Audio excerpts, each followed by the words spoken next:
Untamed is going to be untamed. It's going to be a little crazy. I want to talk to my people. I want to talk to my brothers and sisters. We can have grace and humility in how we interact with other people. Oh, hot dog, look at you. And nobody talked about what's really happening. And let's have conversations about what truth is.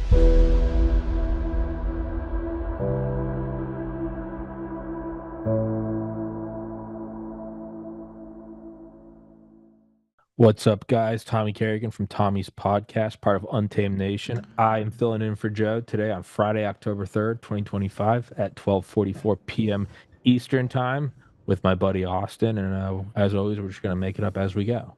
Austin, you're not too white. No? No, you're not. No, dude. No, man. I'm white. The only time I don't look very white is when like Irish, like rosacea blurs. And the camera doesn't know what to do, so it makes me look a little tanner, but it's really just blotchy red skin. So it's whatever, dude. I look like a ghost right now. I'm just being illuminated by my monitors here. I was like, oh, that's better. Yeah. Yeah, it's fine. I turn the bright white screen off, it goes away. That'll do it. But yeah, so the thing I talked about with EM Burlingame this morning, which you guys will see after this, is everybody knows about the big Pentagon meeting where they called in all the generals. And the only reason it was significant is I guess there'd only been so many of those in U.S. history where you bring them all in. And then I didn't watch it, but I read about it. I guess it was just kind of, it almost seemed like a pep rally, except like, hey, we're not going to do the woke stuff anymore. And, Trump was like, blah, blah, blah. And everyone covering it said like this was a total waste of time and resources. Which makes me think that they did talk about something and that was just kind of a BS cover. And so the other day, the Department of Defense released something on September 29th, 2025. That I know nothing about. I know nothing about the military. I have a biology degree, but you can see it on the screen. But it's essentially the legal framework for why the U.S. military can operate on U.S. soil. And it's important because Title 10 is, I believe, the Department of Defense. That's everything from Green Berets to the Army to the Navy, all over the world, blah, blah, blah. Title 50 is something that started, I believe, under the Eisenhower administration for the CIA's special forces. It's called CIA Ground Branch. And that's Black Ops. If you ever play the Black Ops video games, they'll literally mention CIA Ground Branch. And I know some of the Ground Branch guys, and I messaged them this, and I said, is this significant? Because I don't know anything. I can easily be led on about this stuff. And they said it's very significant because it broadens the scope of Title 50 as it pertains to U.S. soil, which is it's a wild statement for them to. It's one thing if I look at it and I'm like, oh my God, the military. So I sent it along to some special forces guys, and they all said, one guy said not particularly.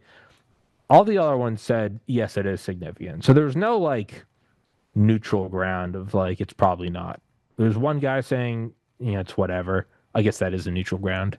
And everyone else saying like, without a doubt, this is very significant. So that alone is in the same way early on in the podcast when I did those COVID episodes. It was meaningful because you'd have on guys like Dr. Peter McCullough or Dr. Robert Malone or Dr. Stephen Hatfield and on and on and on. Dr. Aditi Bhargava. These are all people who are just, world renowned in their position and exceedingly accomplished. And when they would start to say, I've never seen this many adverse events from something, or they say, I've never seen this sort of a public flogging about, vaccines. I've never seen informed consent be tossed out of the window so uniformly. That's when I started doing a lot of those episodes. Because if it's me and somebody else, talking about the vax, we don't know what we're talking about. So my point is with this, to me, it is at the very least significant because guys who have colored careers in these units, forces, whatever, I'll say this is significant. And then when you pair that with, well, is this just bluster? It's like, well, what's another thing that just happened? They brought all the generals back to talk to him at the Pentagon. So if you look at that, the physical movement of generals from all over the world back to the Pentagon, and the public face of it says it looked kind of like a stupid pep rally. It was like a Trump tweet as a speech, like, no more fats, no more trannies. Like, I think one news coverage said it could have been an email, and it probably could have if you take it at face value. But if you take that, you have them all back there at the Pentagon. This has only happened so many times in U.S. history. Paired with a release of a document. And then what is that document? It's something that I, through my contacts, just simply ask, is this significant? Not pro or against, not for Trump, for Biden, whatever. Just said, is this significant? And almost all of them except one said this is significant. So if you pair all those together, logic would dictate that we're going to probably see some unprecedented things in the U.S. And I know that's a very bland and vague statement, and I normally don't like making those because having done the podcast for so long, I'd see just how none of those ever come true. But it is interesting. And you kind of start to wonder, well, what other things, when Trump brought in the National Guard to D.C. because one dude got jumped, like, does that rationally make sense? No, it seems like that was for something else. And if he's moving the National Guard to multiple cities, and they have this memo, and they bring these generals back, and you look at how they tried to kill him last summer, and you look at Crossfire Hurricane, and you have DNI, Tulsi Gabbard, and DNI, the head of all of the intelligence agencies, come out and goes, I'll leave it up to DOJ, but in short, there's been treasonous activity from President Obama. These are a lot of puzzle pieces. Any one of them would be kind of interesting. There's a handful of them. Now, I don't know what this means, and this is kind of what I wanted to bounce around with you, because you and I have no experience in this, so we can kind of look at it from, unbiased eyes. In that, I look at this, I'm more conservative leanings, I voted for Trump, and my first instinct is like, good, screw these people. If they stole an election, if they did all this, if they opened the border, if they're just dumping trillions away to Ukraine, good. Now the critical part of me says this stuff is never good.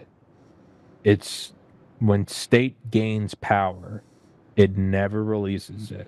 It's somebody I forget who on the show once, some military guy goes, it's like tightening a bolt with a wrench. Every time you tighten it, it's just tighter. Now, sometimes you stop. Sometimes nothing new happens with government power for a couple of years or a decade. But it only ever goes one direction once it starts. 2001, the Patriot Act. 2008, the scope of the government bailing out Wall Street. 2020, COVID, and working with all the media companies to censor things. Whenever this stuff happens, it tends to not be good. And they know that in order to get these things passed, you need to take turns passing it with favor from the left or passing it with favor from the right. Even if you do only one big thing per administration. That is how you get this stuff to slowly happen to where we're all for it, or one half of us is for it. And then a new president comes in power, and you go, well, I don't like this. So whoever's after President Donald Trump, let's say a Democrat who I don't vote for, they will now have the legal precedent to deploy the U.S. military on domestic soil to take out threats within. Well, what is a threat within? Right now, I can go, yeah, it's all the drug cartels and the illegal immigrants and the Chinese soldiers coming through the southern border. What happens in 8 years, just like hate speech changes from, screaming the N-word or inciting violence to hate speeches, using the wrong pronoun, critically, I would have to assume that if this happens, and if I'm here cheering it on, in 5 years and 10 years, who's to say that I am not deemed a domestic threat? Because of whatever. I stand for free speech. I like the United States and the Second Amendment. And Austin's a threat. Well, Austin used to be a producer for him. And that's how a lot of these things are. But when you designate things as terrorist organizations, what that really means is it's not just the person doing it, it's everyone around aiding and abetting. It's cellular terrorism. The nature of cellular terrorism, where you find them and then everyone that's enabling them. So, is Antifa, BLM, are these things terrorist networks? Is the stealing of an election? Is the dissolution of a southern border? Are these terrorist networks? Okay. What could be a terrorist network in 10 years? Is it my podcast? Because it's not seen as conducive to whatever the United States is doing at the time. So, which is it? And to me, it's a very difficult question, because normally my answer would always be the answer is no, because it will eventually be used against me. So it's not that I love my enemy, but rather I don't want my enemy to have the thing that I'm about to do on them. So it's a way of self-preservation. It's almost a mutual assured destruction, but with federal power. On the other side, this isn't a normal left-right of the 1980s, 1990s, 2000s, 2010s. There's a stolen election. There's outright governors just declaring sanctuary cities.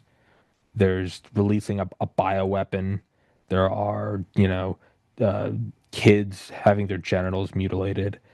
They tried to blow Trump's head off last summer. You shouldn't be able to get within 10 miles of a presidential candidate. Charlie Kirk was just shot on live TV. Man, at what point do you have to do something this extreme? I don't know. Normally, my answer would always be no, because it will eventually be used against me. So it's not that I don't want Trump to use the military against these people. It's that I don't want President AOC to be using the Green Berets against me in Austin. So I look at it that way. However, as I just said, we do seem to be in extreme times. And most importantly, I don't have a say in any of this. Pentagon's going to do whatever they're going to do anyway. I don't care about me and you. But that's just kind of where I'm playing around with it. Am I okay with this being used against me? And the answer is no. I also don't think we're at a point right now that feels like it. Maybe the 1960s, the whole peace love movement versus, the Vietnam War, shooting at Kent State, and maybe like the Civil War. But we don't seem to be in a usual time right now. So I don't know. The Patriot Act, I would argue, did almost nothing good. X Keyscore, Echelon, Stellar Winds, all these NSA programs that never went away after 9/11. 9/11 happened. We rolled out the Patriot Act. It's 24 years later, and nobody even has jokingly talked about rolling back domestic surveillance. Okay. So then you have to ask, was 9/11 perpetrated by the government or not? Let's just pretend for this argument that it was 100% real. It really was terrorist. Let's just say that's what this is. If that really is what it was, then you would probably say, yeah, no, we need to pass the Patriot Act. We got to be able to hoover up every text message and make sure this is prevented. Part of me would say you want one of these events to happen so you can roll in the federal control. At the same time, sometimes these events do just... I'm a conspiracy guy. Not everything's a conspiracy. Sometimes it does just happen. Sometimes shit just happens. So I don't know. I mean, which way do you go? Do you not take care of whatever's going on? I mean, if election was stolen in 2020, if COVID was intentionally released, if all these, we know through the Twitter files, we know that the FBI and the DHS had backdoor portals, not like a text, not like a hotline, but their own backdoor portals into Instagram and Snapchat. If all that really did happen, you might need to use the military to burn that system out. Like, it's a system of like roots that you can't just pull on it. Like, you need acid and to rip it out. You need a backhoe. I don't see how this won't eventually be used against me. And I don't know. So I'm not joking when I say I think it's interesting for you and I to talk about it, because we don't have any experience with this, and we can kind of look at it with new eyes. So your thoughts on any of that, Austin? Just the general vibe of are we in extraordinary times and there needs to be extraordinary measures, or is this being used to roll out further federal control that will eventually be used against you and I? I think it's for further federal control. My take is on it. Whoever is collecting that data, be it the Chinese, they will most likely turn around and sell it to the highest bidder. And who knows? That could be outside of our country. That could be the UN. That could be some other governing body that gets put into place, and they come after us. Yeah, I mean, I don't have that fear because I don't put anything extreme out. I don't even use social media. Well, no, I'm not even talking about that. Well, that's been the mass surveillance has been happening since 2001. You're just talking about the involvement, the general involvement. That whole here's a point. When I say that doesn't matter, it's because it was passed and it's now never going to be unpassed. So that's kind of like an example of this. Is like, doesn't matter if you put anything extreme online. They can just make stuff up. They can put that on your phone. So we're seeing this precedent to, let's say 9/11 really happened as we were told. Maybe you really do need to pass the Patriot Act after it to make sure it doesn't happen again. Even if it was the best of intentions, it still resulted in domestic dragnet surveillance of everyone. And we're dealing with that. Whatever is happening now, 9/11 was 24 years ago. What I'm talking about might not even happen next year. What's 24 years from now? 2049. It might be something that far down the road. But it might be, the legal precedent during the summer of 2026 when then President Donald Trump used X, Y, and Z, because these governors weren't, cooperating with federal forces. Trump sent in the Marines. Like, that will now be on the table for any president to use. And I just don't see how that is not going to be wildly abused. I don't. I can't see how it's good. Have you looked into it much? Is there any loophole that they created? What do you mean? No, something that does provide protections. If they do start coming after people that are non-violent offenders. I guess it depends on what they see as violent. You're violent because you're white, Tommy.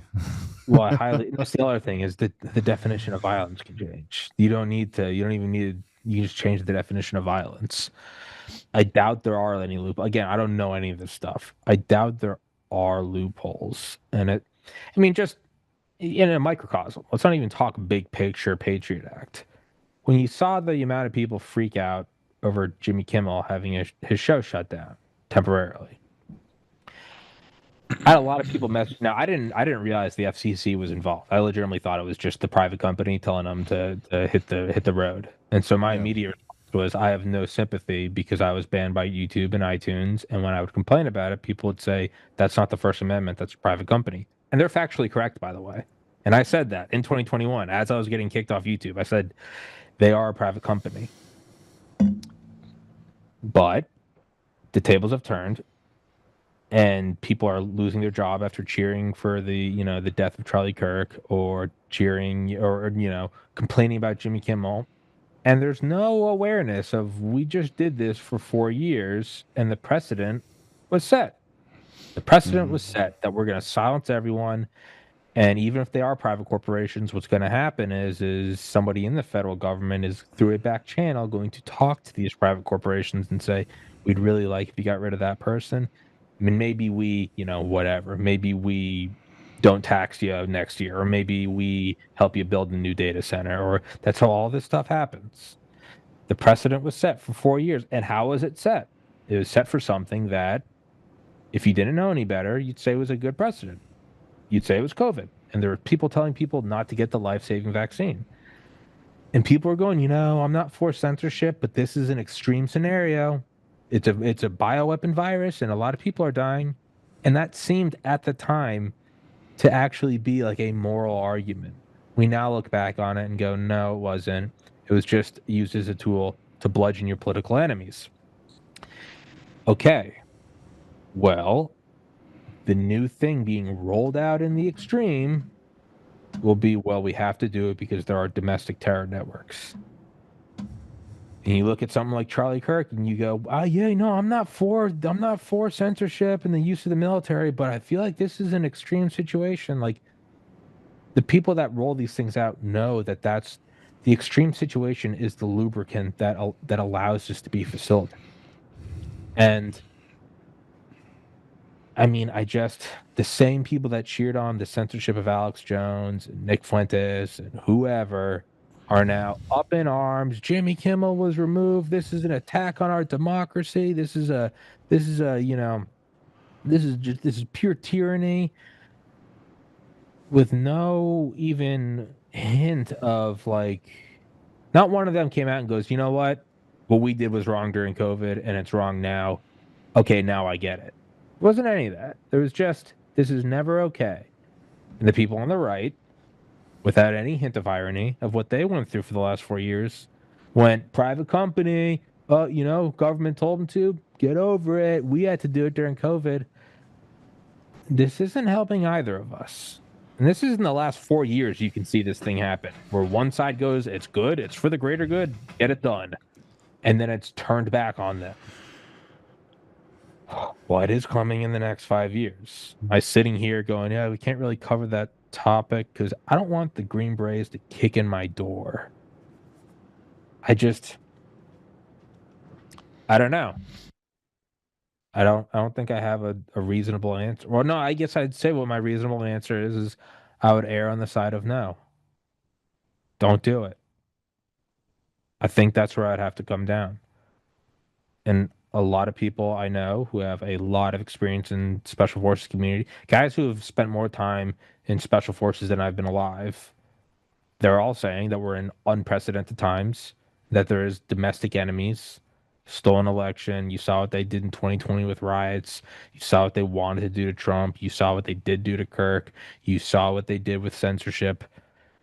You have to root them out, and you have to root them out ruthlessly. I don't even fully disagree with them, and that's my own bias. If you put a gun to my head and said, "Do you think this will ever be used against you?"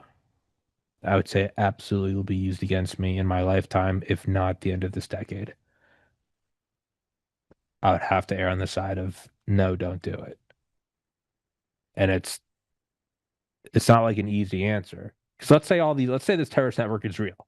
Antifa, the DNC, BLM, China, the Tren de Agua, Tren de la Agua, however you say it. If you don't take them out, and if they steal an election, who's to say they might not do this exact thing and roll out the irregular warfare and go, now we're going to do it. You have a bunch of people like me being like, but we had the chance to do it and we said no. And they'd be like, yeah, you're weak. And then they roll it out. Like, it might also just be that. Like, there's a handgun with one bullet in it. I'd rather have the handgun and know that I'm not going to use it on Austin than Austin have it and me hope to God he doesn't use it on me. And that's a dark scenario. But that's also probably much more realistic. So I don't know. Do you roll the dice and say, yeah, send out the Green Berets, bang on their doors, take out everyone involved with the 2020 election, remove everybody involved with, human trafficking over the southern border, remove everyone that was grifting money from the Ukraine aid, remove everyone that was covering up COVID vax deaths and myocarditis and fibrin clots and, the 1 in 400,000 year change in miscarriages we've seen. Maybe you have to do that. I don't know. I have no idea. But it's certainly not an easy decision to make. What do you think, Austin? I was looking at other topics. I'm still listening. I'm still listening. I'm trying to find something else to fill the rest of this time with. No, you're good. No, don't do that, man. Just let it ride. Don't worry about topics. They come to you. I think that, and it might be that there is like no good answer. It might be like, hey, you use this now and get rid of the enemies within, and then yeah, within the next 10 years it will be used on you. Or it's you don't use this now, and then the enemies within collapse the country in the next 2 years. The answer might be you either get 2 years or 10 years. And I'm like, no, but I want the one where this doesn't happen and we live happily ever after. That might not be on the table anymore. It might be, you want 2 years or 10 years? I don't know, man. It's, I mean, you think they could reel it back or put a safeguard in place? I would want it. I don't see any case in U.S. history where they ever rolled it back. Kind of like taxes. It's never been rolled. I mean, well, I guess they did get rid of the draft. I mean, I guess that's a glaring example. They got rid of the draft, and that's the ultimate state power, right? Against your will, you have to take up arms. Mm-hmm. So I guess that is an example. And I mean, let's play devil's advocate. I'm back on YouTube now. Things have been getting rolled back. All right. Maybe there isn't. Maybe it's not as black and white as I thought. Maybe these things can get rolled back. I don't know. I think there's always going to be a give and take, but you're never going to get back what you originally had. I agree. It's kind of like with some of the, being in Colorado, we have pretty crazy gun bills that come across Polis's desk. And I mean, if he had his way, it would be nobody has a firearm. Nobody has semi-automatic weapon. They'll present it and then reel it back. Or we'll take this out. Are you happy now? And that seems I picture it's the same thing. Like we go to the extreme, we may reel it back somewhat, but we'll never have that full freedom again. Which would then make me say, no, you have to reject all of it every time it arises. I think that has to be the answer. I also think that, again, like I said, I don't think you and I's discussion or opinion on it is rattling a whole lot of boots in the Pentagon.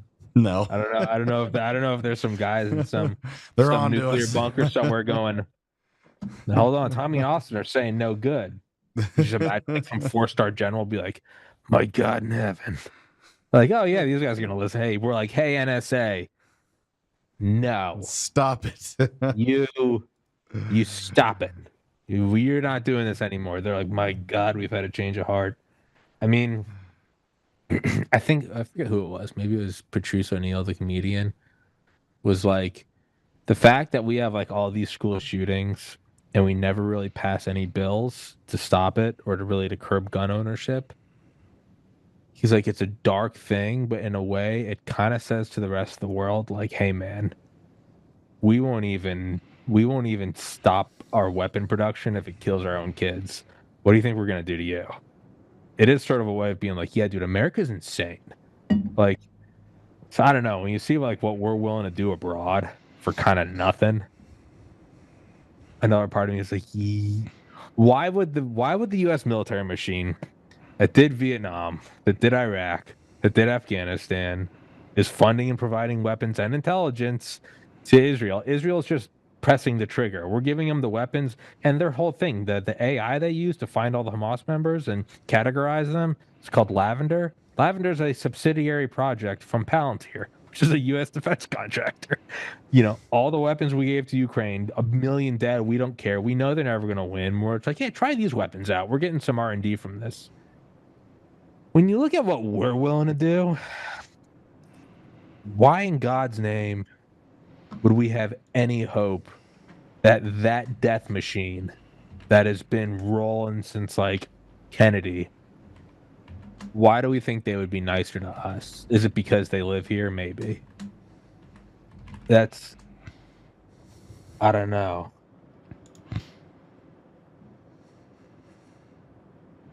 I don't. The flip side would be is that this really isn't manufactured.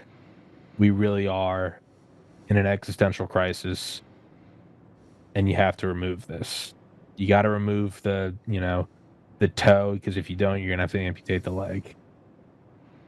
I just don't feel comfortable with that, because historically that is always the justification for something. They're not stupid. They don't come to you and go, too many 7-Elevens have been getting robbed in Detroit. We're rolling out the Marines. You'd be like, no. Sorry, 7-Eleven, you're done. Maybe Detroit's done, but you're not doing what posse comitatus. You're not deploying the Marines on U.S. It's always for something big, right? They're not stupid. They know they got to roll something out big. So it makes sense that somebody like me or somebody like you would have to sit here and go, it does kind of seem like there's a big threat. I don't know. And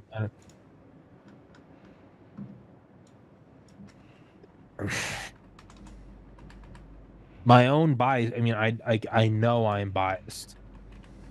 I know that I'm looking at this and going, well, this is different from COVID. This is a real threat. That's exactly what a lot of intelligent people thought 5 years ago. There's a lot of intelligent people who are like, I'm not for this, but, people are telling people to take horse medication for a virus. And they genuinely thought, some people are crazy and they just wanted to see the right get canceled. A lot of people were well-meaning, intelligent people I know, doctors, lawyers, who legitimately felt like it was an extreme circumstance and that this was warranted. I have to humble my ego and go, how is this any different? How is this any different? And is this not a lot more hardcore than censorship? We're talking about rolling out the U.S. military on our soil. Let's be self-critical for a second. That's a whole lot different than getting booted off Instagram. That's a whole lot more intense. Maybe if Trump rolled out censorship on par with what they did during COVID, I might say, hey, tit for tat, karma. I'm not even realizing it till right now. I'm saying it out loud. This is a lot different. This is special forces killers. Let's just be honest what it is. They're professional killers. These are the Super Bowl teams of guys that put bullets through faces. This is a lot different than just, we're going to limit your reach on Instagram because you say it's a bioweapon. I don't know.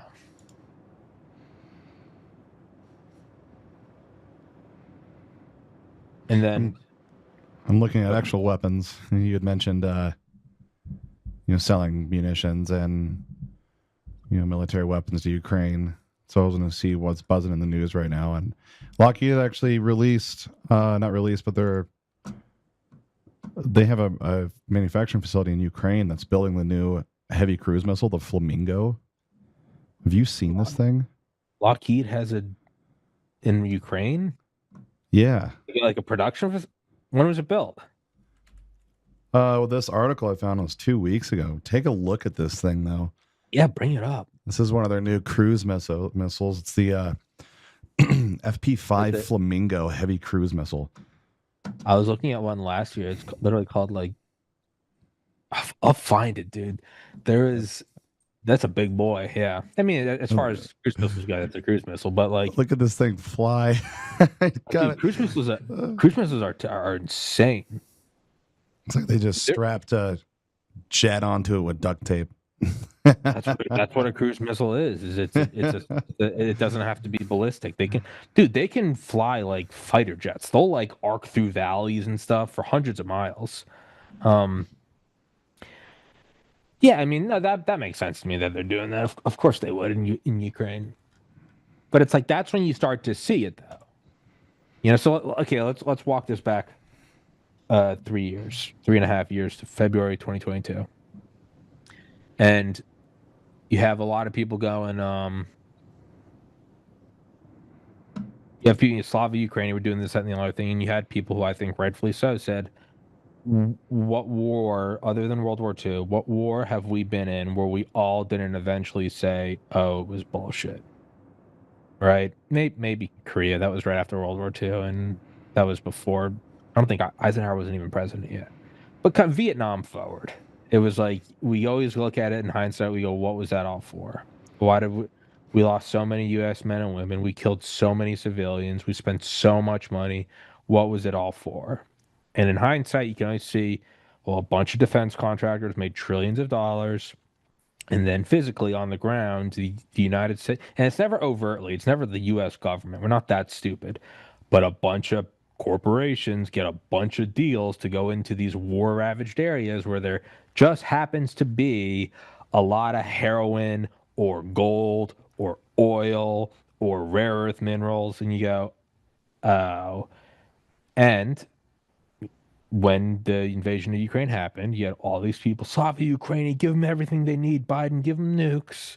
And you had people saying they've lied about every war, and at every war we look back on and we go, it's clearly bullshit. It was clearly for horrible reasons, and millions of people died. How is this any different? And I think it was around last summer. It might have been in 2023, but we specifically saw it earlier this year with the Trump and Zelensky meeting, essentially saying like, hey, you're going to pay us back for all that. We want all those rare earth minerals you have. We want all the lithium. We want all the lanthanum. We want all this stuff. And you see it yet again. You go, you didn't even have to wait for 20 years, like, the war in Iraq, where it's after 20 years, we look back, we go, that nothing was accomplished other than making money and extracting resources. With Ukraine, it only took 3 years. I mean, hell, the thing's still going on. And they're already openly like, all right, Zelensky, you can't pay your bill. What we want is all those mines because we need those to build the batteries and what a convenience. Well, what are we trying to get? We're getting the things that are going to shape the next war. All the computer chips, everything that, that little old company called Nvidia, everything they're doing, all the open AI and Grok and all this stuff.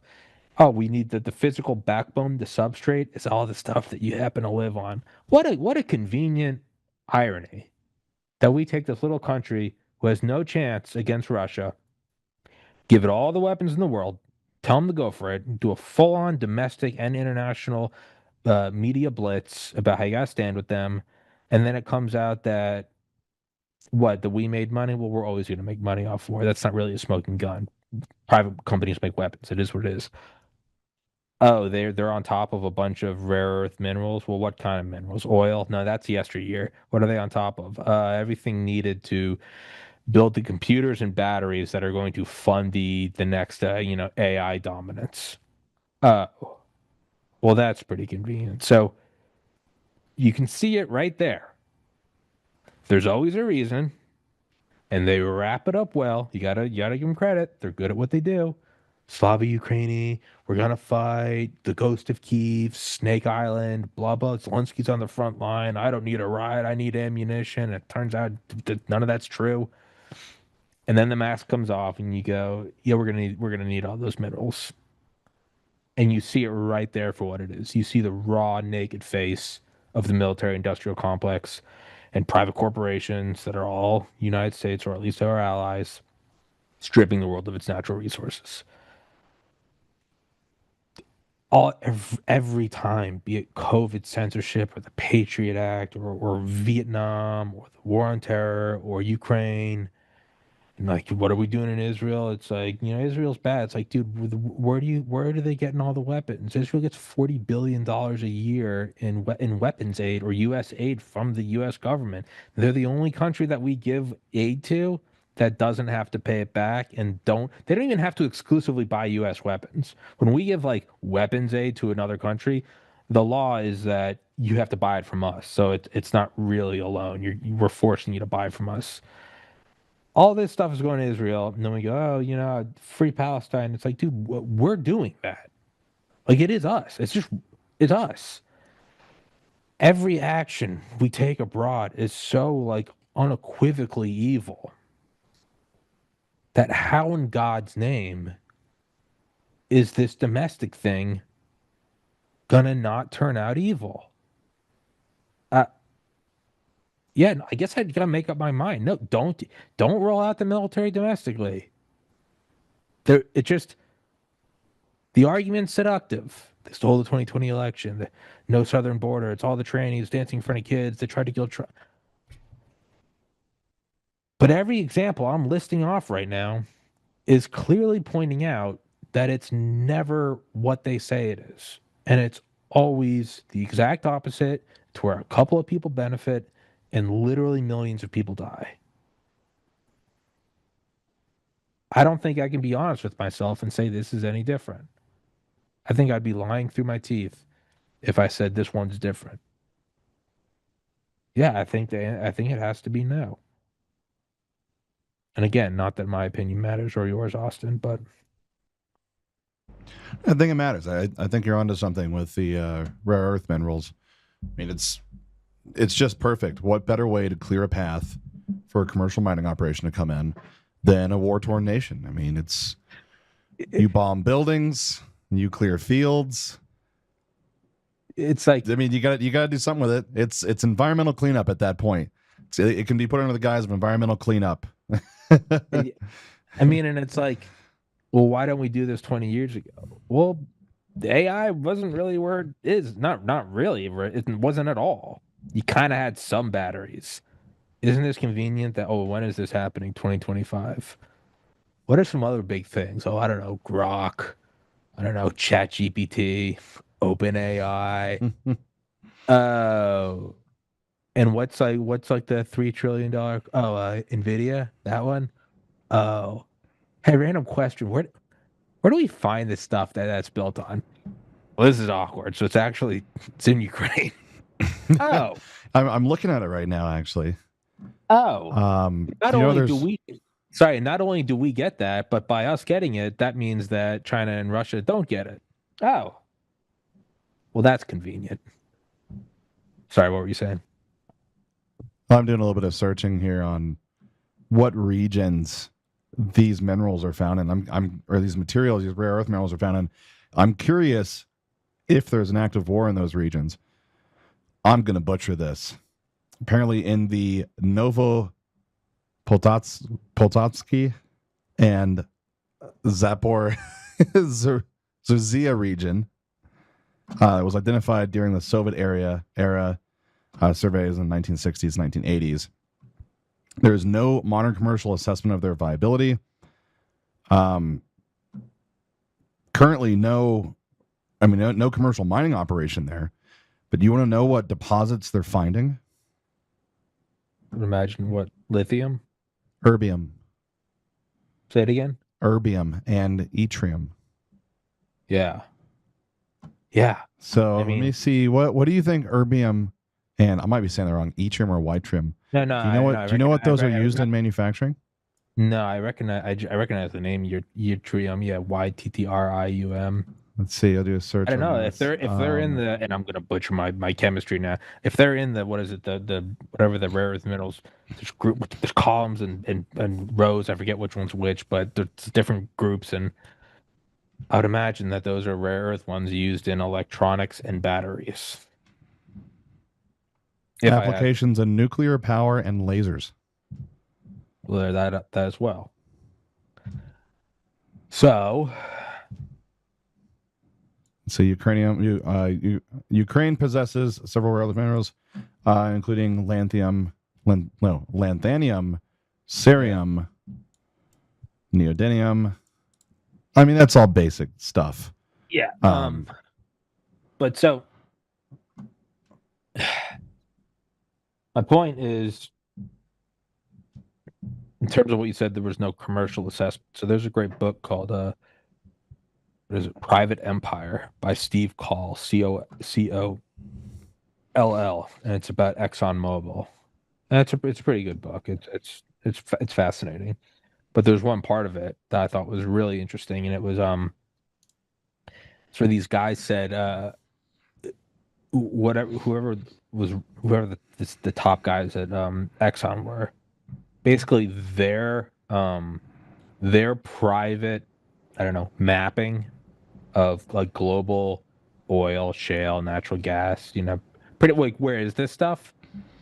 they were like, I think it was George Bush said to Putin, he was like, that stuff's more classified than our like weapon systems. that is the power to rule the world. You know where the oil. It's one thing to go get it, but to find out where it is, to where even when they would put it in like their memos for the like executives, all the countries were like switched around, and they were constantly switched. So if you ever tried to like take a picture of your notes, it wouldn't make sense. It would, they'd be talking about Iraq, but they would say it was, Louisiana, or you'd be talking about Hawaii and you'd say it's Tokyo or whatever. And it was constantly switched around, and even the deposits were switched, so no one knew like what to leak. But because it was like that is worth its weight in antimatter, like where all this stuff is. And so when you say there was no commercial assessment, yeah, there probably is. I highly, highly doubt anybody is letting that information out. I would imagine there was a commercial assessment long before this war started. If I had to really put my conspiracy cap on. That was the Russians. Yeah, well, I would say, yeah, those maps are probably very classified because those tell you where the next goddamn war is. There's probably a map on whatever the next element is that we need, and that's ironically where there's going to be another war. So I don't know. So I found an article. It's actually released by the European Parliament.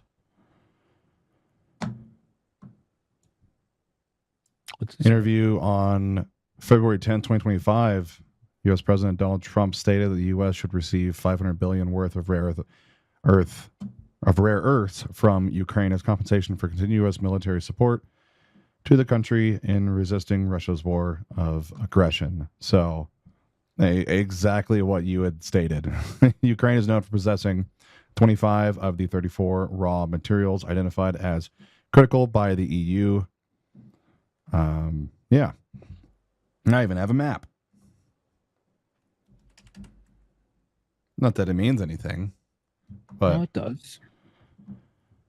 He doesn't give you exact locations. But no, but it's the general idea, and I guess to play devil's advocate, you probably want to find out where these deposits are globally. So maybe it's not just Ukraine, maybe they're everywhere, because that would be a counter. I mean, I know that I believe, and I could be wrong in this. I think there's only 10% of the world's rare earth minerals are in China, in the Earth's crust. Yeah. But the relation to where they are, everyone else, it's miles underground. So I think only 10% of the net total is within China's borders. But in terms of like relatively easily accessible, I guess whatever that definition would be by, mining terms, what is accessible and what is not, China has 90%.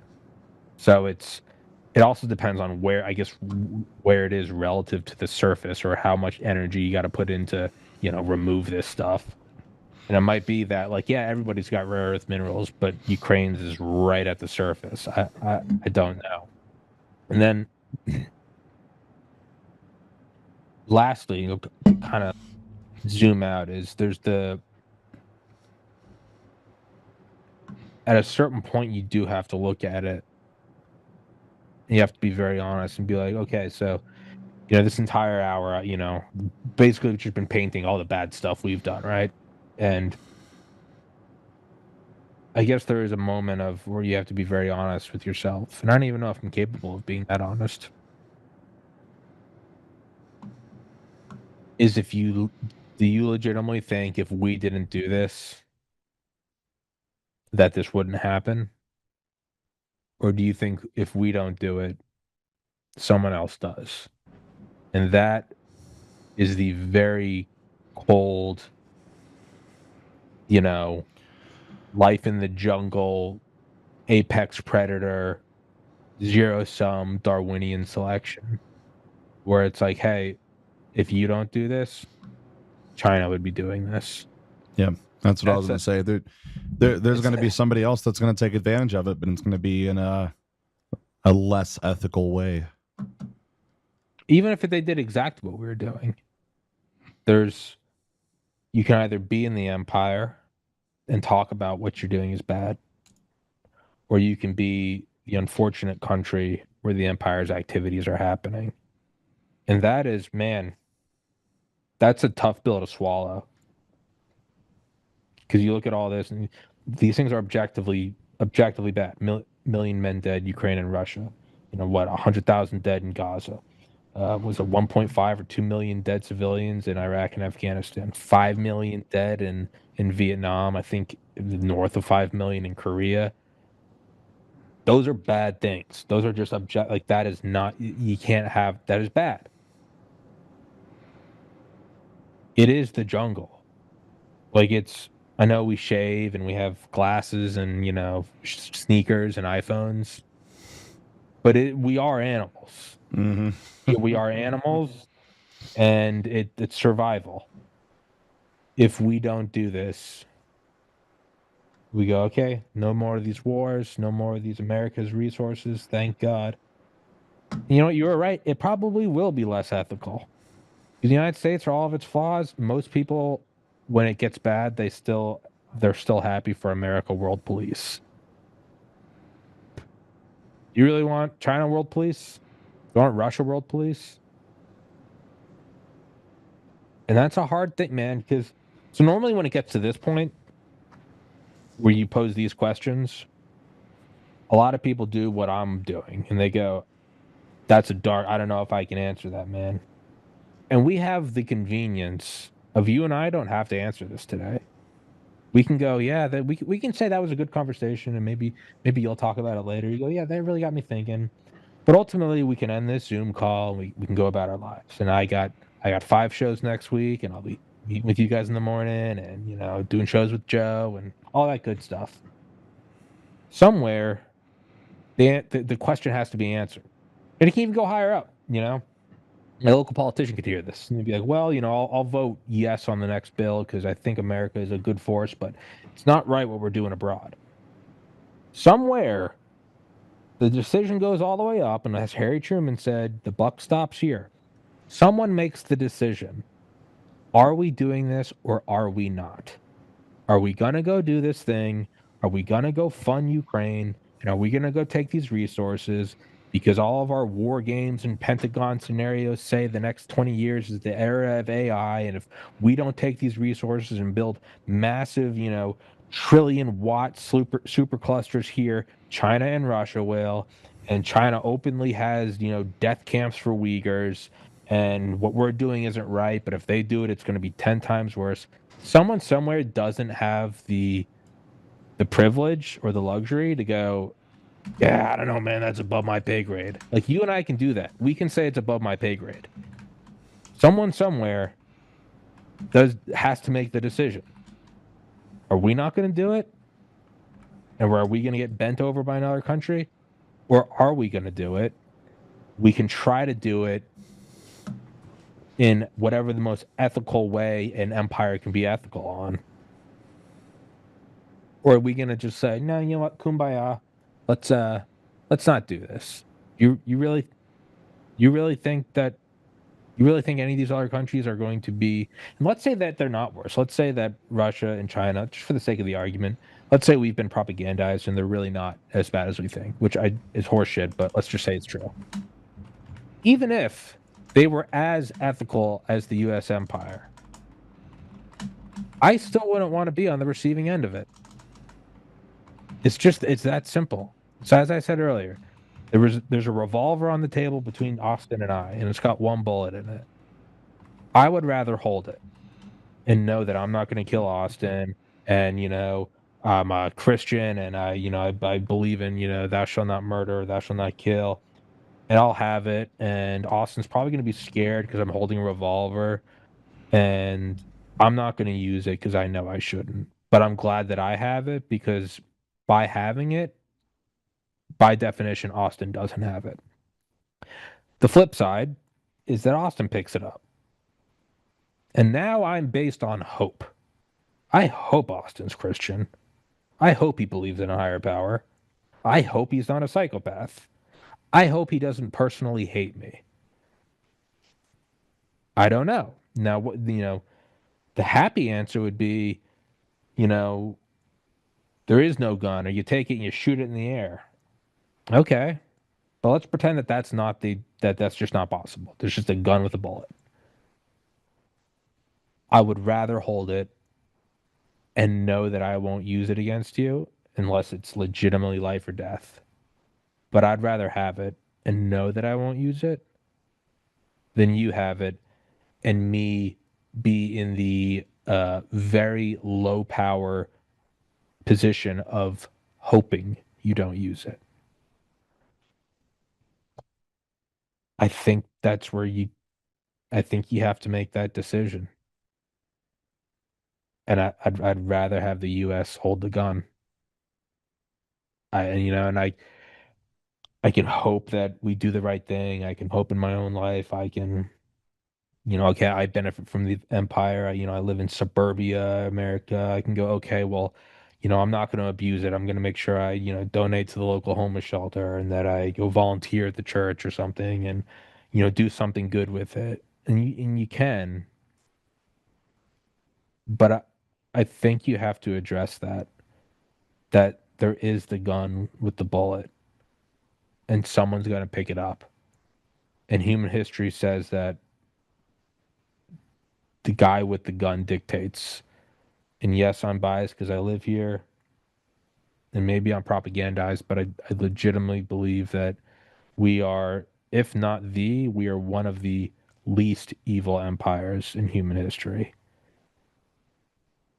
And I'd rather be on top of it. I'd rather be the king of the hill with the gun and try to be a benevolent king than hope and pray on my knees that a king be benevolent to me. And it's a very difficult thing to address, and it's hard to square that away in the framework of Christianity or whatever religion, just the general idea that there's a creator watching over you. I don't know. And then you could even go further and be like, well, God, why have you put us in this situation? Why have you put us in this situation where it is zero sum? And I don't know. But an answer, you have to have an answer. You can't be wishy-washy. And so, yeah, I think I would rather have the gun. And I guess that goes back to the previous conversation and goes, yeah, I'd rather them use the military on domestic enemies. If I'm going to be consistent, I would have to say that. I don't like those answers, but I also don't like the flip side. So I don't know.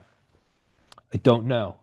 But I know that once you go down those thought spirals, even if unintentionally, it forces you to start looking at world leaders currently and throughout human history differently. And you have to assume that they've gone through those thoughts in there. Some of them probably are psychopaths. They're like, yeah, I just like killing. All right. That's not good. Some people, I think, we're trying to be the least evil empire there is. So, I don't know, man. It's a dilemma and a half. And I don't know. So that's all I got, Austin. I agree with you. I think I'd rather the U.S. have the gun in their hand. I know there's deeply covered secrets we may never know. Yeah. Like a ton of immorality, but it could be worse. I'd rather the gun be in the U.S.'s hands than China's. Yeah. Do I need to do an ad read? Do I have to? We have to do the ad reads live. Oh, okay. And we are not live right now. All right, so we wrap this up? Yeah, so I did want to show one thing. This is our Rumble page. So we have kind of changed a few things around. Tommy, you're on here. We have Tina on here. But everything can be found on one page now. I know a lot of people are on mobile, so you may not see this. But if you go to channels, everything's divided into channels. This is kind of a housekeeping thing I wanted to show a while back. Awesome. I can't show my entire browser. That's fantastic. There we go. But for those of you that do like some legacy content from Conservative Daily, we now have a Conservative Daily Vault channel. Look at that. This is taking a long time to organize. Pretty proud of it. That's awesome, man. You should be. Then Tommy, there you are. Thank you, sir. So anytime one of these channels goes live, it will show up under the main Untamed channel. That actually is a lot of work. Which is fantastic. You should be that's actually, as an OCD person, that's actually fantastic that you put that together. So for anybody that hasn't, make sure you follow and you hit the notification bell. Click instant, daily, whatever. Yeah, we made this change not too long ago from having a single channel to now one main user channel with all the sub channels found underneath that. So all Untamed content can be found under one roof. Awesome. So I did want to bring up something funny. I want to get your thoughts on. Yeah. So this is talking about climate change. Did you see what the Pope did?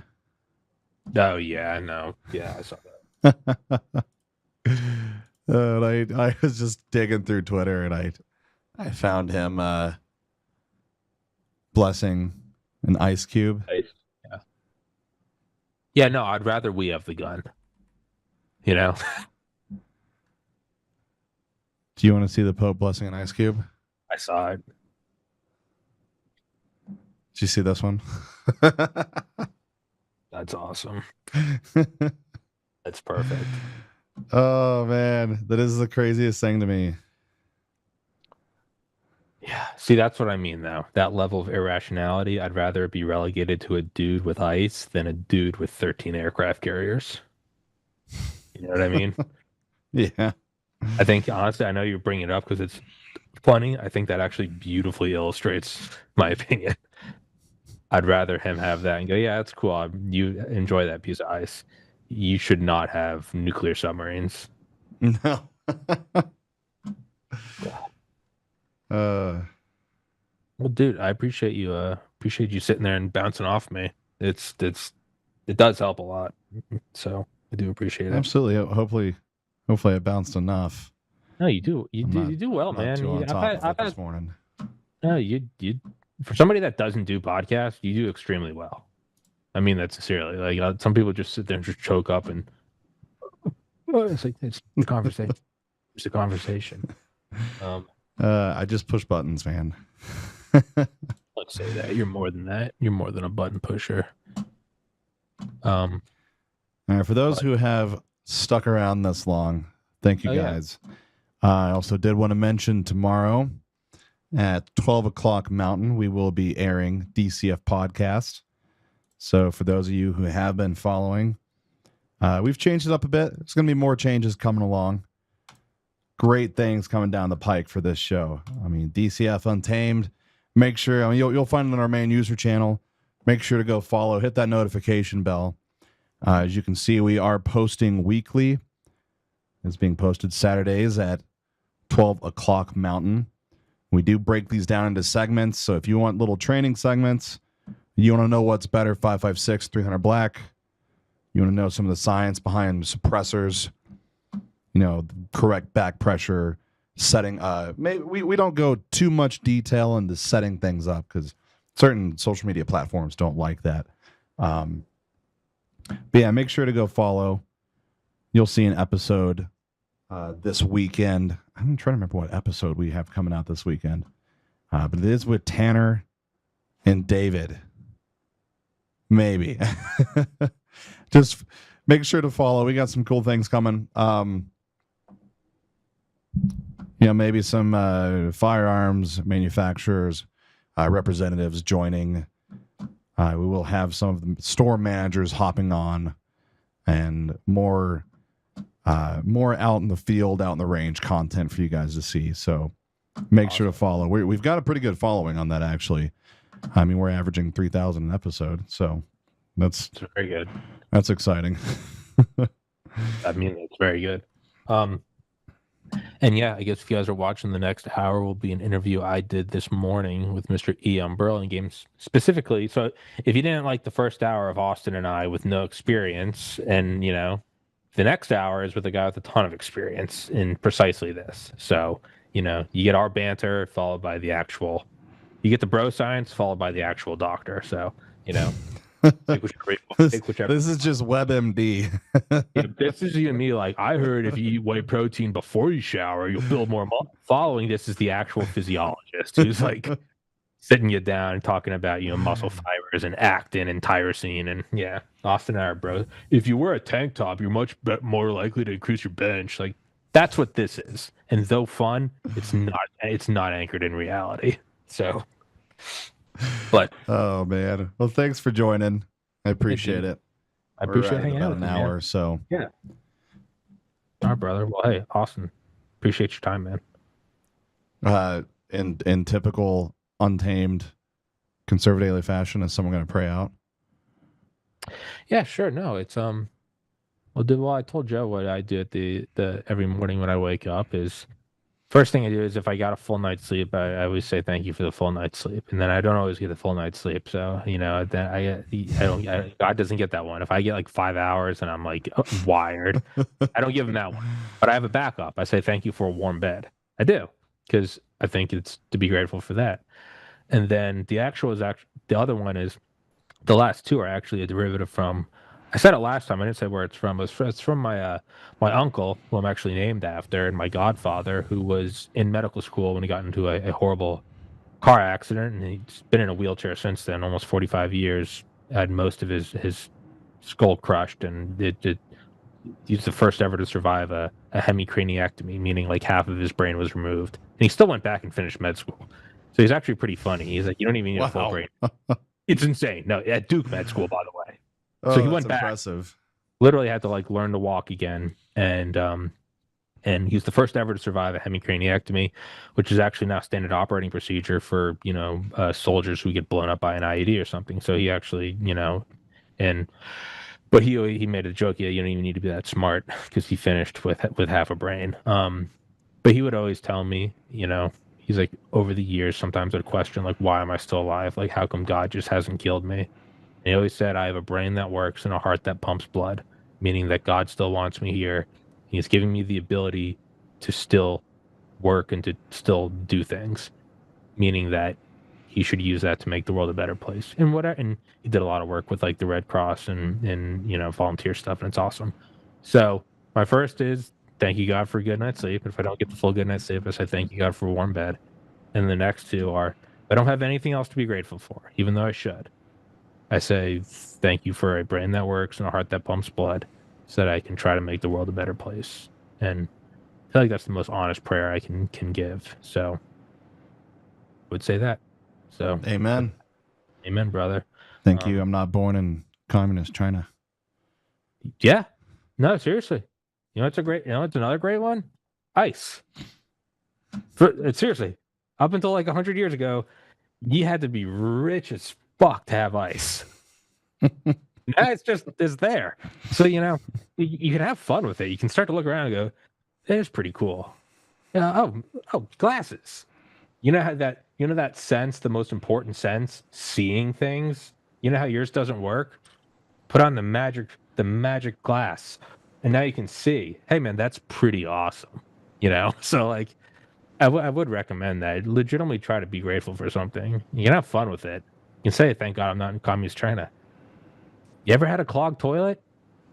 It makes you really appreciate not having a clogged toilet. You go, that's not great. When that thing in my apartment that carries away fecal matter doesn't work, you go, oh, this is how most people throughout human history die from dysentery. And then when it does flush, you go, oh, that's magic.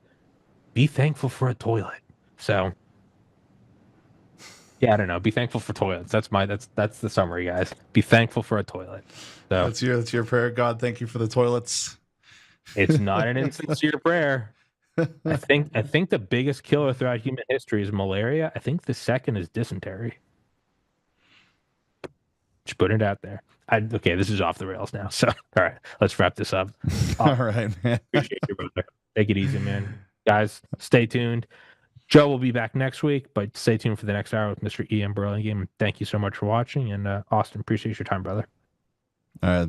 Thank you very much for joining, man. I do. Take care, everybody. God See you bless. later. Peace.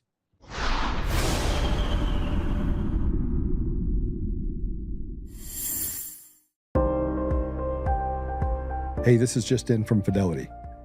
Gold could hit $4,000 an ounce as the Federal Reserve cuts rates to cushion the U.S. economy. The dollar drops and central bank keeps adding holdings. Gold has been on a record-breaking tear over the last few years, and it doesn't look to be slowing down in the years to come.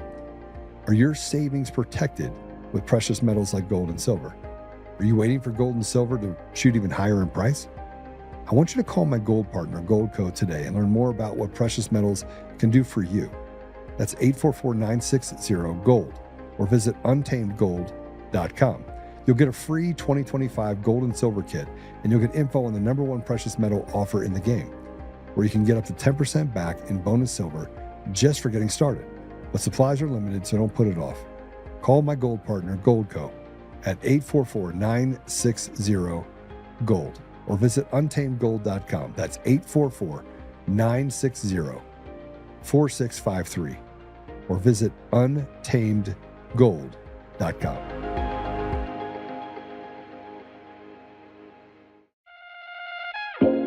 My first time here shooting at the shooting range. How's it going? It's also my first time, and I'm really excited. It's also my first time here, first time shooting a gun. My day off of work, and they were like, hey, you want to shoot some guns? That was awesome. The revolver is crazy. I will definitely come again. Yeah, it was awesome. Really cool experience. 100% bringing my friends here another time. I like to come shoot because I get to spend time with my family. Same for me. I love spending time with my family. It's something to do. It's a lot of fun shooting. When I first moved back into town, the first place I came was DCF Guns, and I signed up for a membership right away. I got into shooting because of self-defense. I would encourage all women to be ready and to feel comfortable handling a handgun. This was my first time ever shooting at DCF West. It felt amazing. I shot an AR-15 and it was amazing.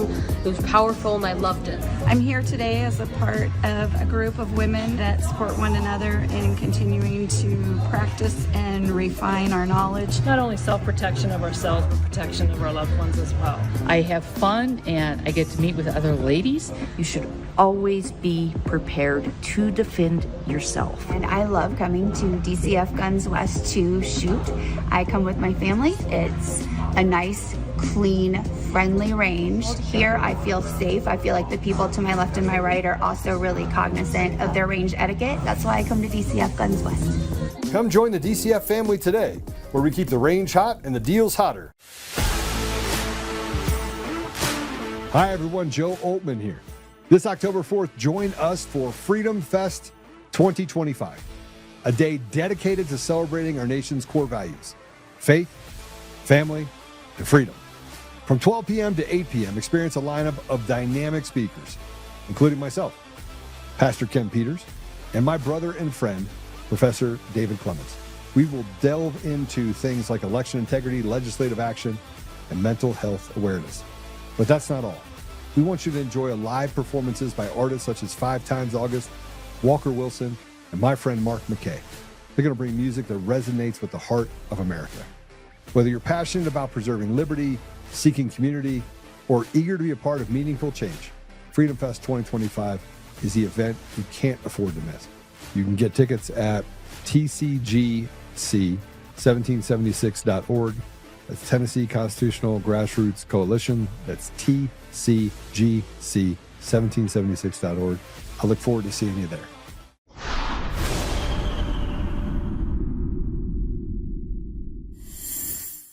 With Mr. Ian Burlingame, you guys can go to the description. You can follow his Twitter, his YouTube, his, I believe, Substack, his and his books and all that good shit. And wanted to talk about kind of the big Pentagon meeting. But before we get on that, you're asking about YouTube, and for all future listeners, it's October 2025.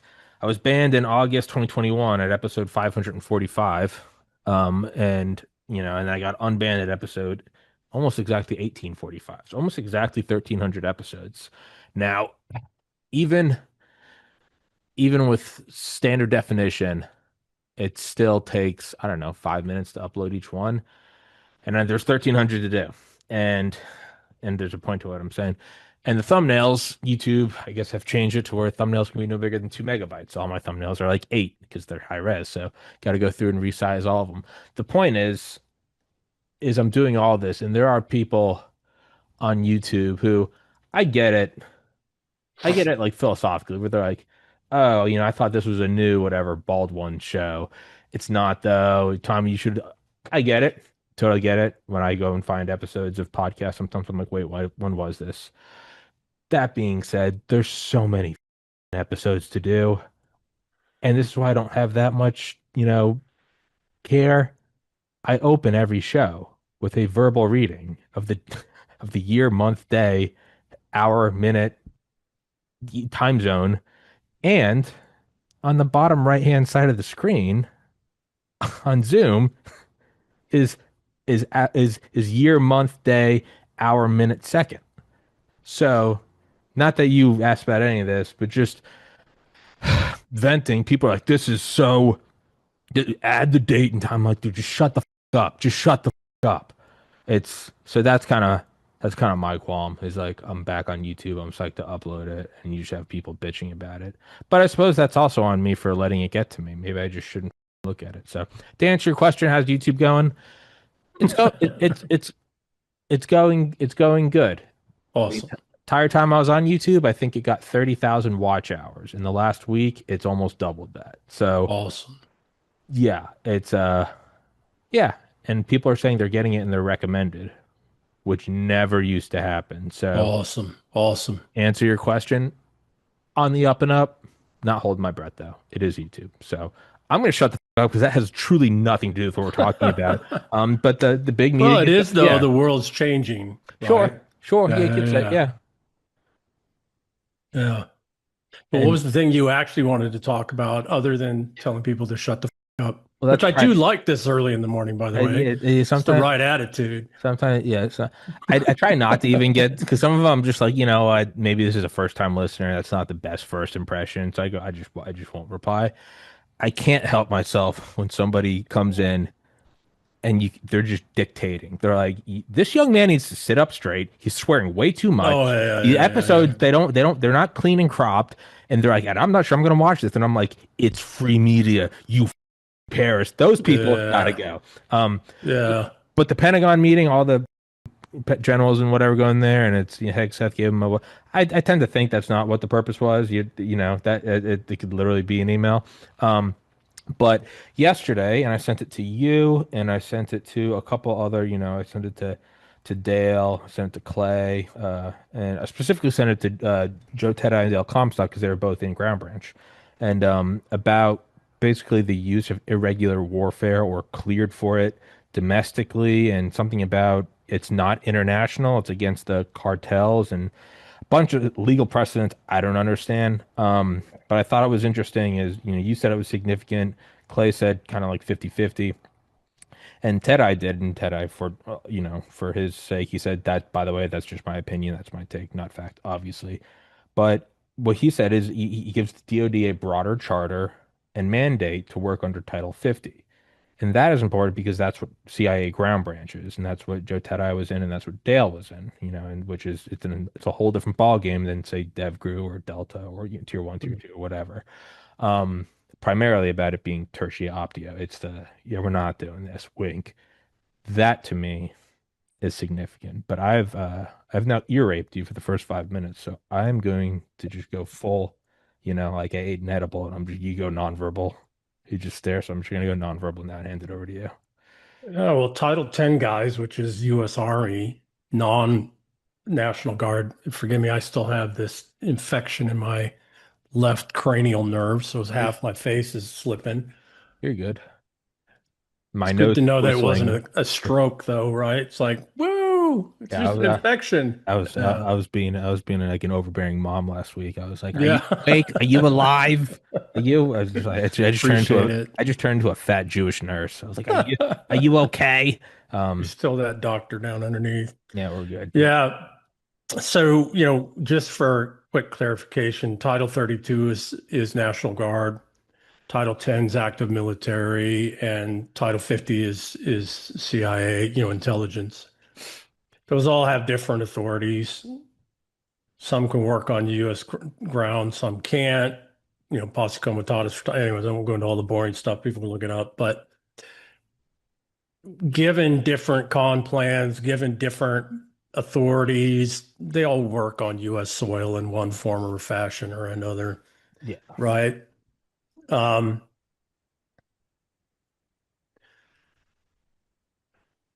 Generally, there still has to be coordination through a task force that is ostensibly still under law enforcement, whether that's federal law enforcement or state or municipal, but usually it's a state and federal level task force to which U.S. military, special operations or intelligence assets are assigned.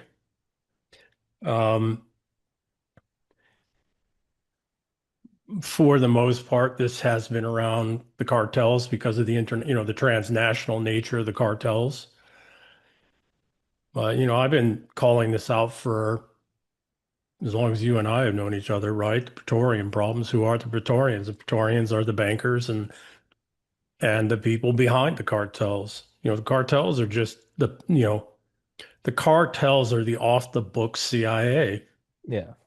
It's just literally what they are. I mean, look at Oliver North in the 80s when I was in high school. I remember him, I had to do a paper on him on the Iran-Contra thing where they were moving cocaine out of Colombia and buying guns and for Iran or whatever, somewhere the Contras and, yada, yada. And Ollie North got up, said, "Senator, I do not recall, I think 100 times." And Reagan tried to put a stop to all that and they shot him. Right? In broad daylight.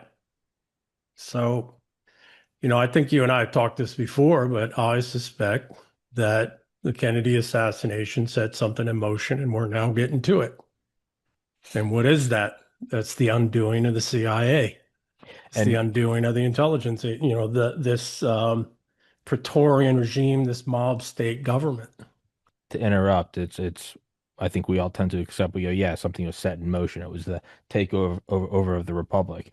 We're not saying just that, although that is one thing that was set in motion or was in motion, and that was just momentum. But the idea of a sort of a counter to it, a resistance to it, that has just kept their head down for 60 years because they had to. Well, I think part of it is keeping the head down, but the other part of it is it's taken 60 years to get into a position in a place where you can remove this Praetorian system. I kind of mean the same when I say that. I mean, your you. Sources are low. Don't ask the way to the king's cauldrons. Just yeah. I mean, you have to get prepared for the fight you're going to fight. And then you have to draw out this clever, hidden, behind the scenes enemy to where everybody can see them. And you have to, at least, since they're not, but you have to at least do everything within the confines of the Constitution and the law, the actual law, not bullshit, and one of the things that's had to happen is this restoration of constitutionality in the federal courts, which has been happening under this current administration at extraordinary pace. And then you have to be able to fire a bunch of people because this mob state is embedded in everything, right? It's a parasite, kind of like this son of a bitch in my cheek right now. All good. Right? Who knew horse medicines were so awesome? They've helped a lot. Ivermectin has helped immensely. Yeah, this could have gone on months, and it's in about a week or so. It's mostly gotten rid of it. It's mostly just localized down here now, a little bit. But, point being is that,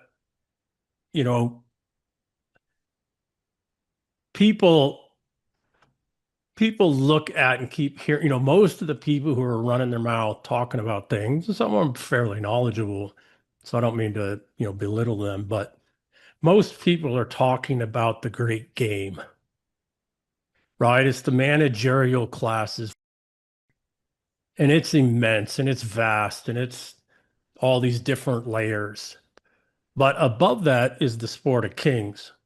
It's like the eternal war that I wrote about versus the infinite game. The infinite game is a sport of kings. It's how do we keep this all going? How do we keep it from crashing? How do we keep them from crashing it? But how do we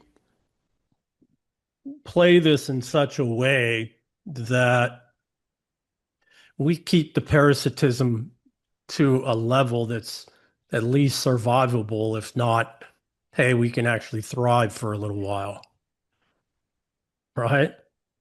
All of it, the Praetorian problem is a very real problem. It goes back to Rome. That's why I labeled the Praetorian problem. It's very well known. It's happened in other courts. It's happened in other states. It's just, it's what happens over time. The resentfuls rise to the top, all these systems, and they corrupt everything, and removing them nearly kills you. And in many cases, the attempt to remove them ends the kingdom, principality, or state. And our princes, our oligarchs, and some of the managerial class are doing absolutely everything they can now. They are moving. They have the wealth. They have the technologies now. They have enough awareness amongst the people for the people to at least recognize that something positive is happening and that some people need to be taken down. And there's a cry for it, right? We're half a step from pitchforks and torches in the night, right? Like people right now, some of these horrendous rapes of children and other things, people are actually going to the jails and demanding the person be released to be, hung, drawn, and quartered. We're getting to that place, right? We're right there. So, they tried to kill Trump. They killed Charlie Kirk as a way to let, that was a willingness to demonstrate how far they'll go. That's what you texted me, and which I thought was significant. That was a demonstration of how far. It was a demonstration how far we will go. Yeah, that's the Praetorians saying we will kill yours, and there's very little you can do about it. And we'll do it publicly, and we'll burn some of our low level, Marxist throwaways. Where we're really getting to at some point here, and somebody posted something yesterday about here's your enemy, and I was like, if you think the Antifas are the actual enemy, you are an idiot. Those are the throwaways. That's the disposables. Who's really behind this, and I'll just say it straight up, is the Azovs, who now have 3 years of modern combat experience and who have been working with leading jihadis and cartel members, which has been in the press and been out in the public. They've been leading them in combat for 3 years. They're extraordinarily well funded. That's one thing. Sorry to interrupt. That's one thing I said in 2022. I was like, it just kind of feels like we're funding the Mujahideen, and then it becomes Al Qaeda, and we don't know how it happens. And so far as to say, we might even champion the Mujahideen, freedom fighters, on the front page of the New York Times.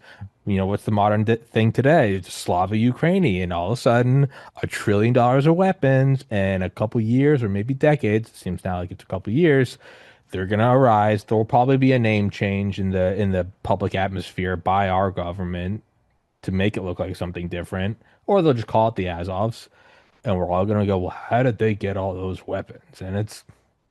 Well, didn't Zelensky himself several times say that only about 10% of the money and stuff's getting to the Ukraine?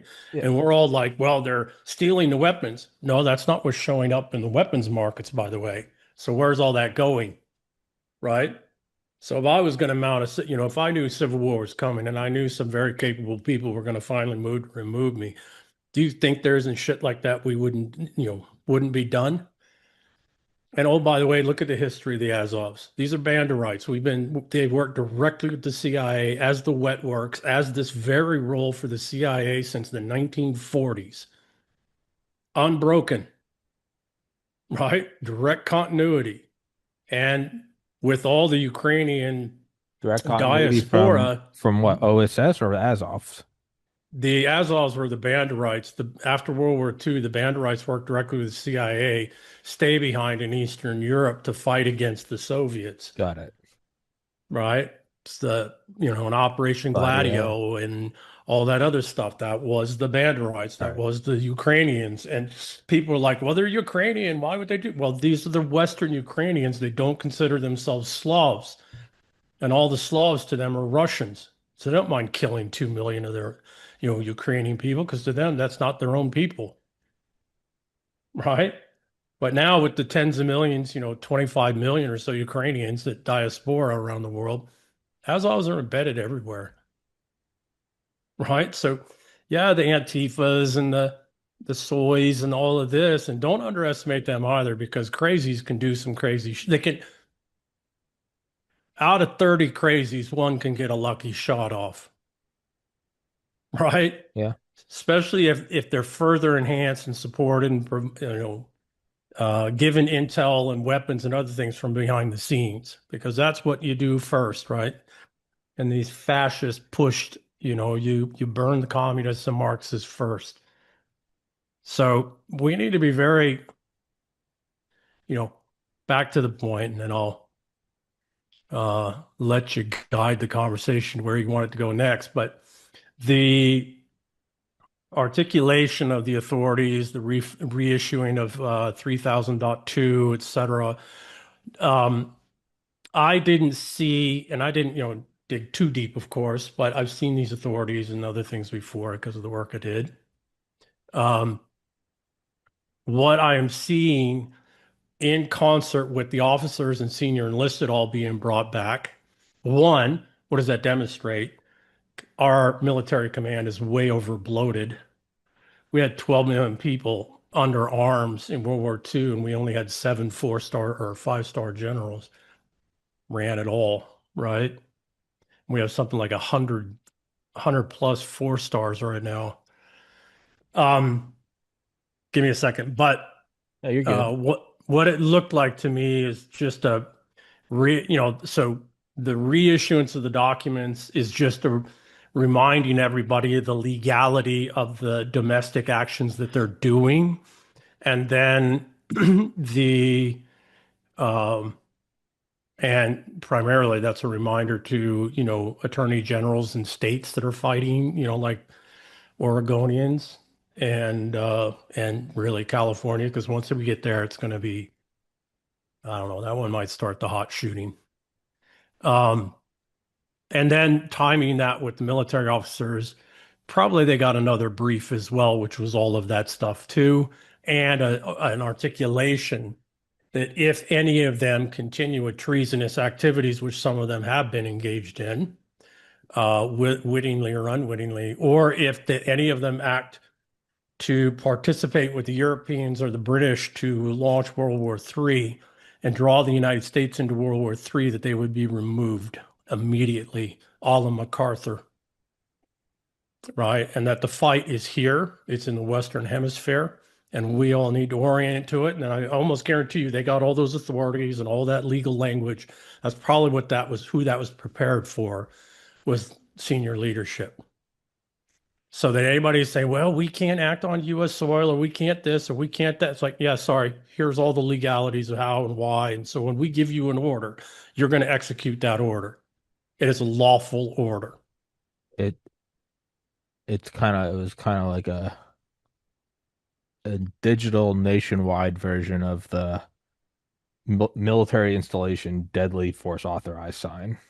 That's kind of, it's not that it was new. It's just that as you're walking up to, I don't know, Groom Lake, you see it and you're like, up in like New England where, all my extended family is, you'll be in the woods and you'll see like, posted the sign. You go, okay, that's different. And hopefully they're probably not going to kill you. They probably know my dad. Like they won't. This is, I would imagine you're walking up to Groom Lake and you go, that says deadly force authorized. It's just out there. And you go, it makes you think twice. This seems less of a make you think twice and more of like a reminder.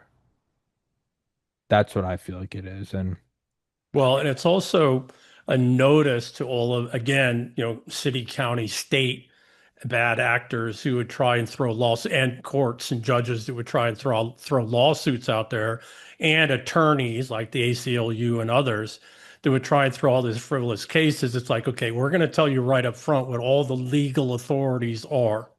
what the law is, what the codes are, what we're going to be operating under, so we can just cut through all this crap.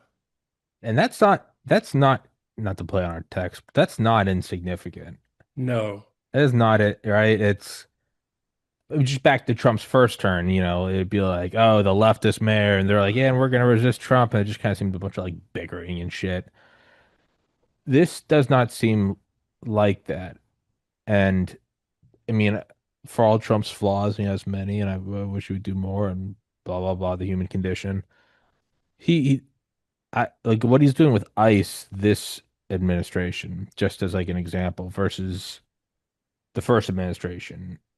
It seems like he doesn't give a about like, oh, they're gonna scream Nazi fascist. The first time it was like, oh, well, I don't want to be called that. Versus now, we've gone so far that it's like, I just don't care. Yeah, I don't care. Roll it out. I It's don't the know. law. I don't know that that's the case. I think the case is, so here's what I suspect, and it's only a suspicion, okay? I suspect they were ready, almost ready in 2020. So To do what they're doing now. Sicario 2 was a warning. And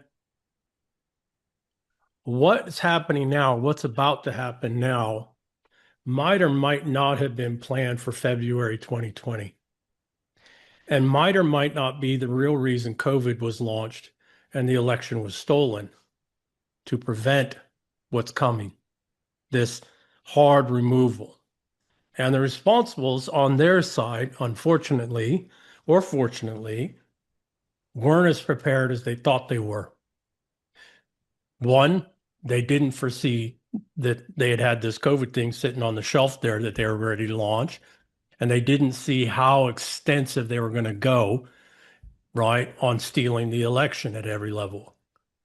And they didn't at the time have the full faith and support of enough of the the high level managerial class to participate.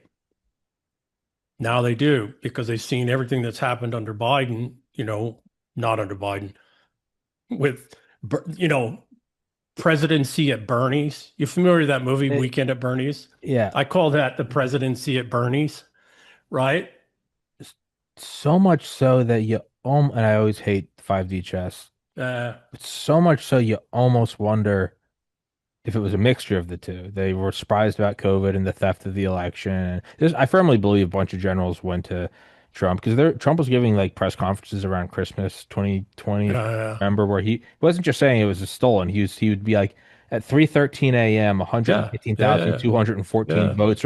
So I looked at that and I was like, they have it. I think probably somewhere there's a bunch of generals that are like, we're pivoting, but if you do this right now, the entire thing's gonna explode. It's not even them. It's not the generals. What it was, the courts. What it was is the courts, the chairman of the Joint Chiefs, and the vice president, a whole bunch of high level managerial class said, yeah, we won't back you in this. Why? Because they didn't want to be the ones whose name was on civil war. Yeah. So they didn't care if the country got destroyed, or they didn't care what came next. They're just cowards. Yeah.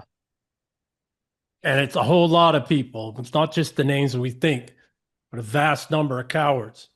And so, okay, at a certain point, you realized in January that there wasn't going to be the managerial class supports necessary to make the movement that had to be made.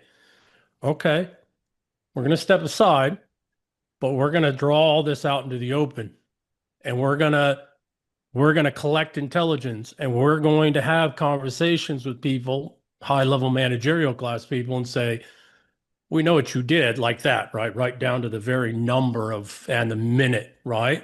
We know what you did. You're out of the game, right? Or we're coming after you, or we're going to legally exercise, what we need to do in the courts. And on the other side, you get enough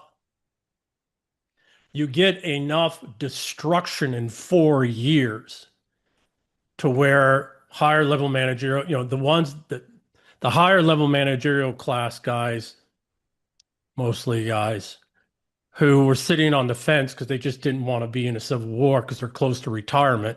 Worst in the history of the world are the ones close to retirement, right? But you get enough for them to see as much destruction in 4 years and can see the progress of that, and they're like, okay. And they're either going to commit or they're going to retire, right? They'll just get out and retire.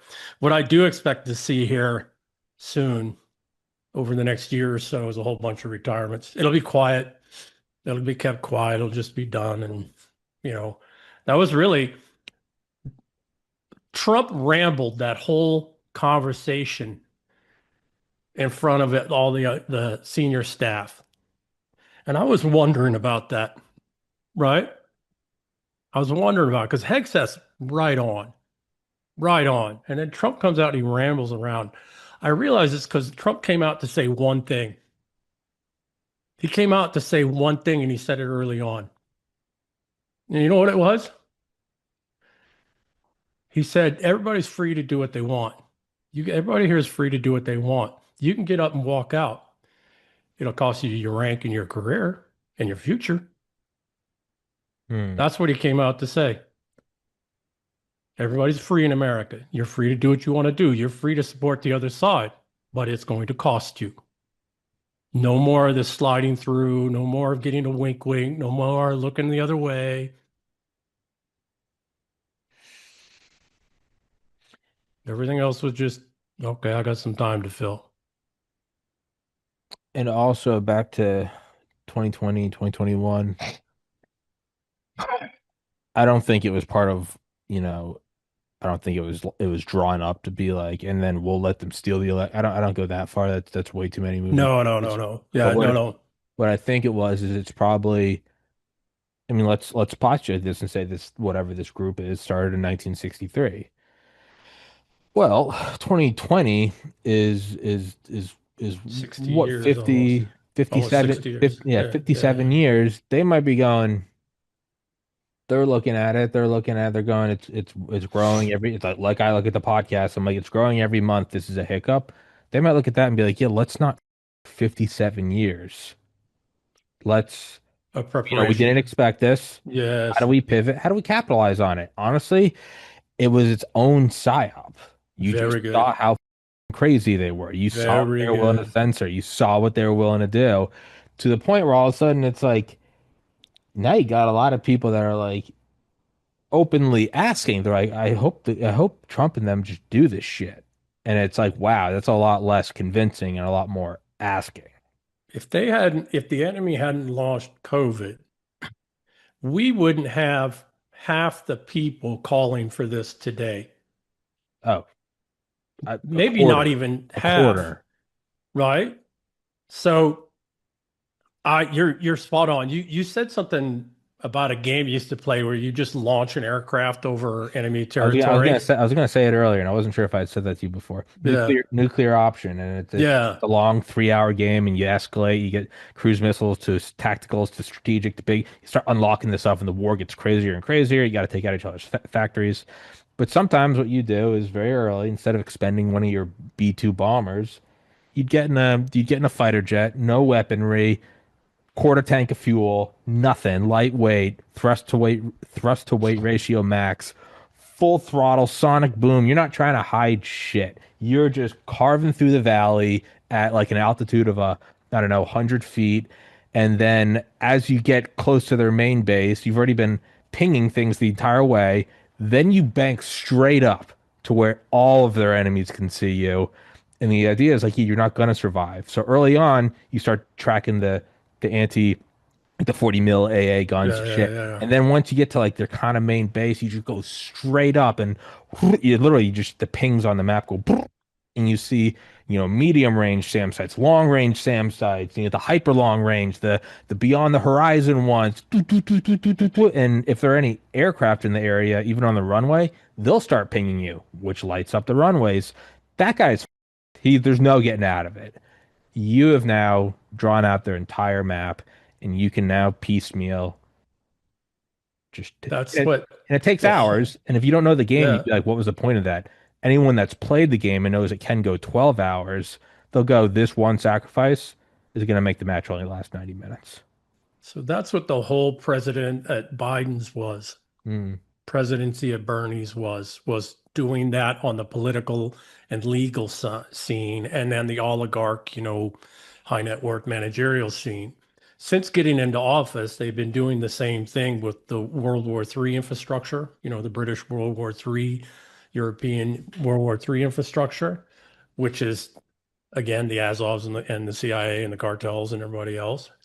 And again, not all of them. There's some good guys and there's factions, et cetera. But for the most part, all the operational guys and all the guys that have basically been off the books for decades or, a couple of generations now. The Devil's Legions, as I call them. But that's what's been happening. He'd been poking, right, to see where's this World War III assets at in Europe, Eastern Europe, in the Middle East, Southeast Asia. Why? Same thing. Draw them out in the open, right? Israel would take another 40 years to be able to do another strike like they did on Iran. Natanz. Was it Natanz? No, that was Stuxnet. Yeah, Stuxnet. No, this was, with targeted strikes on, IRGC, et cetera. Because it took them at least 20 years to put all that human infrastructure in place, et cetera. So that's exactly what's happening. Okay, well, same things have been happening with the cartels using ICE. Cartels here in the U.S., right? And it started with that one in L.A., which was what? Well, that was actually a money laundering operation, the one that started the riots.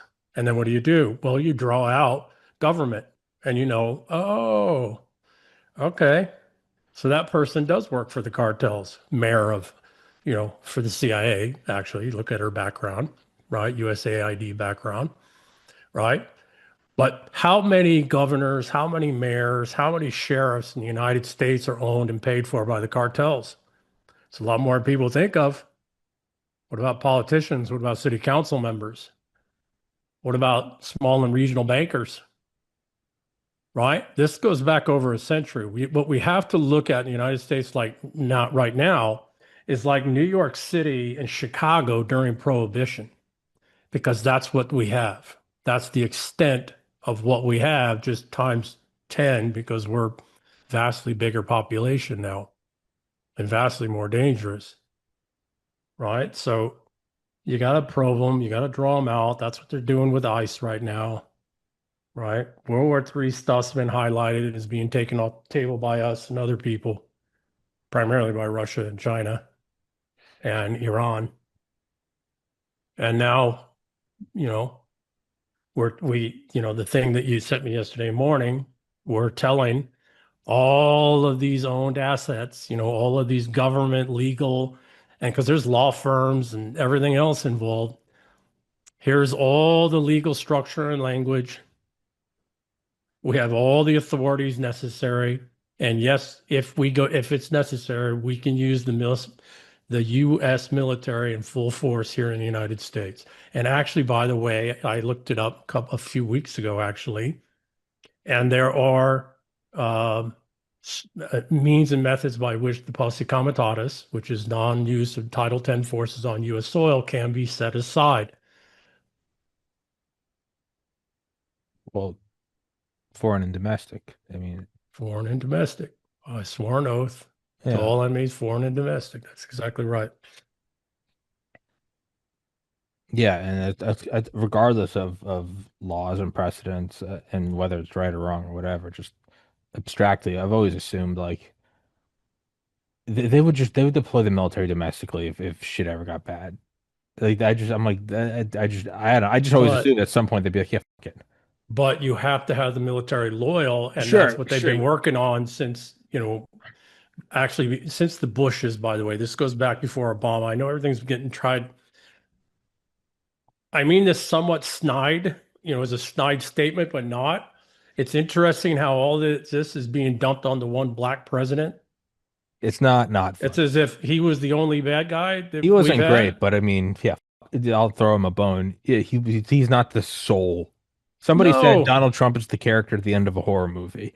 Okay, But you have to understand that a lot of other guys got you in a horror movie. Like, yes. So, yeah. So it's like it's not all Obama, and that's where you do kind of have to call it's like some conservatives. You're like, hey man, like I hate this. I hate the racist dog whistle. Hey, dude, you're kind of being a racist, right? Like, right? He's not great either, but Bush is a war criminal. You know, it's like I'm not Both saying you of have them. to exactly, and Cheney, and like it's it's like I don't like them either. But I mean, come on. Yeah, it's like but you know what I think? Quite honestly, I think part of the reason they're doing that is just to try and prove that racism is real and that everybody's racist, and it's like so. Yeah, so I suspect more and more I'm seeing that we're getting to a very real fight, and all the groundwork's being laid. I still hear all these talking heads talking stuff, and it's like people managerial, they're still talking managerial class stuff. It's like, bro, Sport of Kings up here has changed fundamentally. I mean, we're in a whole different world now, and you're still talking shit from 2 years ago. You can't even talk shit from 6 months ago. In fact, you can't even talk 3 months ago because shit's changed that much right now. That's the thing that concerns me. The other thing that concerns me a lot is a whole lot of people running their mouth. They ain't never done nothing but read a book or talk. And they're running their mouth against guys that are in the game, guys that are, known and putting targets on people's backs, wittingly or unwittingly. And that's the other thing in these kinds of transition times. I was starting to write a piece this morning before I got your message. But we're going to see the amplification of a whole lot of voices, some of which we already know, right? And we're going to see the tuning out of moderate voices, experienced voices that are saying, no, that's not actually what's going on. Or you're going to see it. This is what happens right before shit goes hot. And you're going to see a whole number of little shitbags shouldn't be running their mouth about people, particularly in these kinds of times, because they're painting a target on them. And these ain't normal times. You're going to see a whole bunch of nonsense talkers talk well read. They got a good memory, and they're going to be voices that get promoted. Why? Because it doesn't matter if anybody listens to them. They're just spouting nonsense they don't understand. Problem is they're going to be they're painting targets. It's already happening. It's not like I haven't gotten death threats, and then some idiot last week, and then when he gets a chance to take a deeper look, because I didn't attack him. I just said, hey, you might want to take a broader look, cherry pick some quotes from some things I've done over 25 years, and then locks down comments. Like, okay, this ain't normal times. You paint a target on somebody's back who's in the game, and shit goes bad, and it's connected to you in any way. Don't think there isn't going to be ramifications, right? That's the other thing in these kinds of times. Talkers need to be careful. When we're in normal-ish kinds of times, talking can say shit, and it's not really a threat, and okay. But in times when people are getting killed on live TV, you might want to watch what the you run your mouth about. Right? I know people in the game. I know guys I know personally, or maybe saying shit they shouldn't say because of a paycheck. I'm never going to call them out. You'll never get their name from me. You torture the living out of me, you'll never get the name. Well, torture does work. Just hate to say that, but you delay long enough, right? But the point being is you'll almost never, unless it's really imminent threat or somebody's really put themselves out there, you're never going to hear me using somebody's name. It's not how you do. In times when shit's really dangerous, you don't talk that way. Especially if you don't really know the person you're talking about. I mean, right? That's my modus operandi with the podcast and not in the military. That's why I always tell everyone, like, if because I have so many guests on, a lot of guests don't like other guests. And I always tell them, that's fine. Yeah. You can't say it on the show because they're not Yeah. present. In the same way, I will tell them you can't talk about Bob if they're not present. Yeah.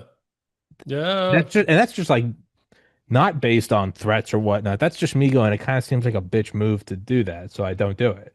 Well, that's the I just thing, look, I right? just look at it just that. I'm like, yeah, don't be a pussy. What are you fucking We've talking been about? in this effeminate world for too long. People Yeah. don't remember what it means to be a man. Man doesn't run his mouth about another man. It's like Clay said in that video here recently. It's like if McPhee wanted to show up, kick his ass for calling him out about Tim Kennedy. Well, okay.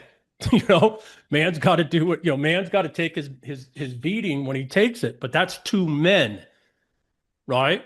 That's two public facing men having a conversation between each other.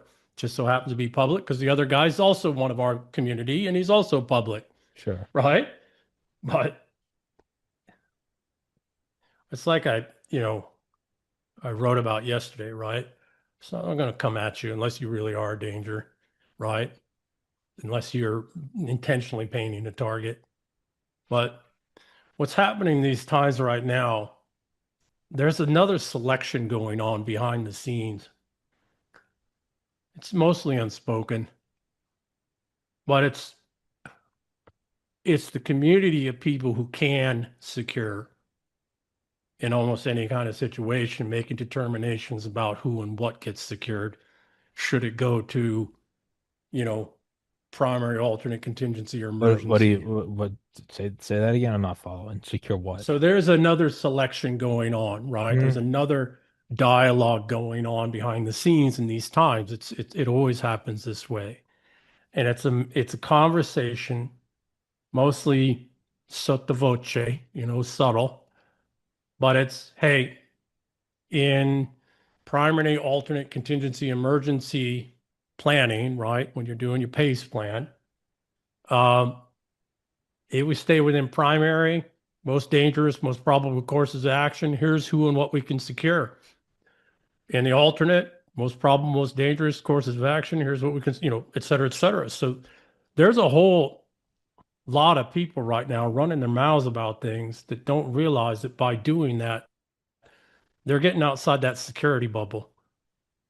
They're getting identified as somebody who's a threat because they run their mouth and they don't know what the hell they're talking about, or they're painting targets on people's backs. And so it's not like, okay, we're going to come after you. It's like, no, it's just if somebody is coming after you, nobody's going to come for you.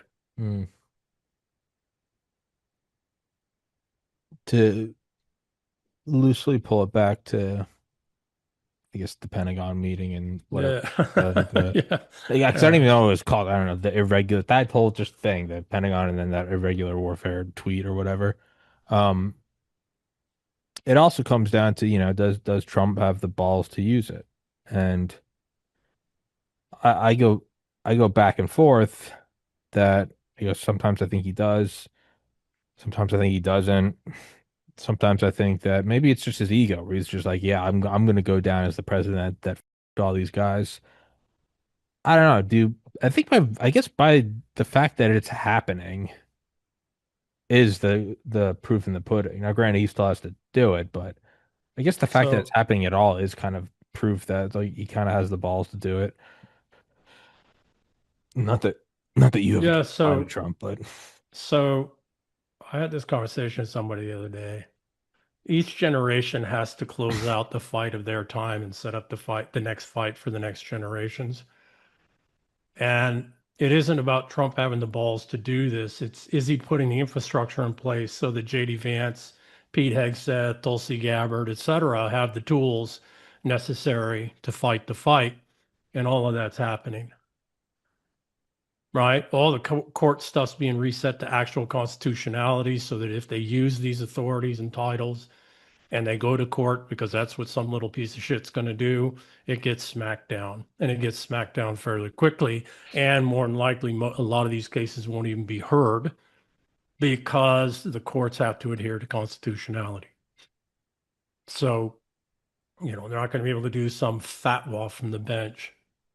So it's not so much about, Trump's generation and the older Xers generation's wars taking requirement is to take World War III off the table and then set up and put in place and back and support the Gen Xers and millennials who are going to have to fight the domestic fight to get rid of, the devil's legions here in the US.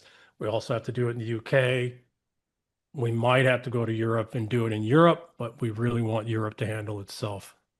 And Europe has Eastern Europe that went through all this, in its own way, went through all of this.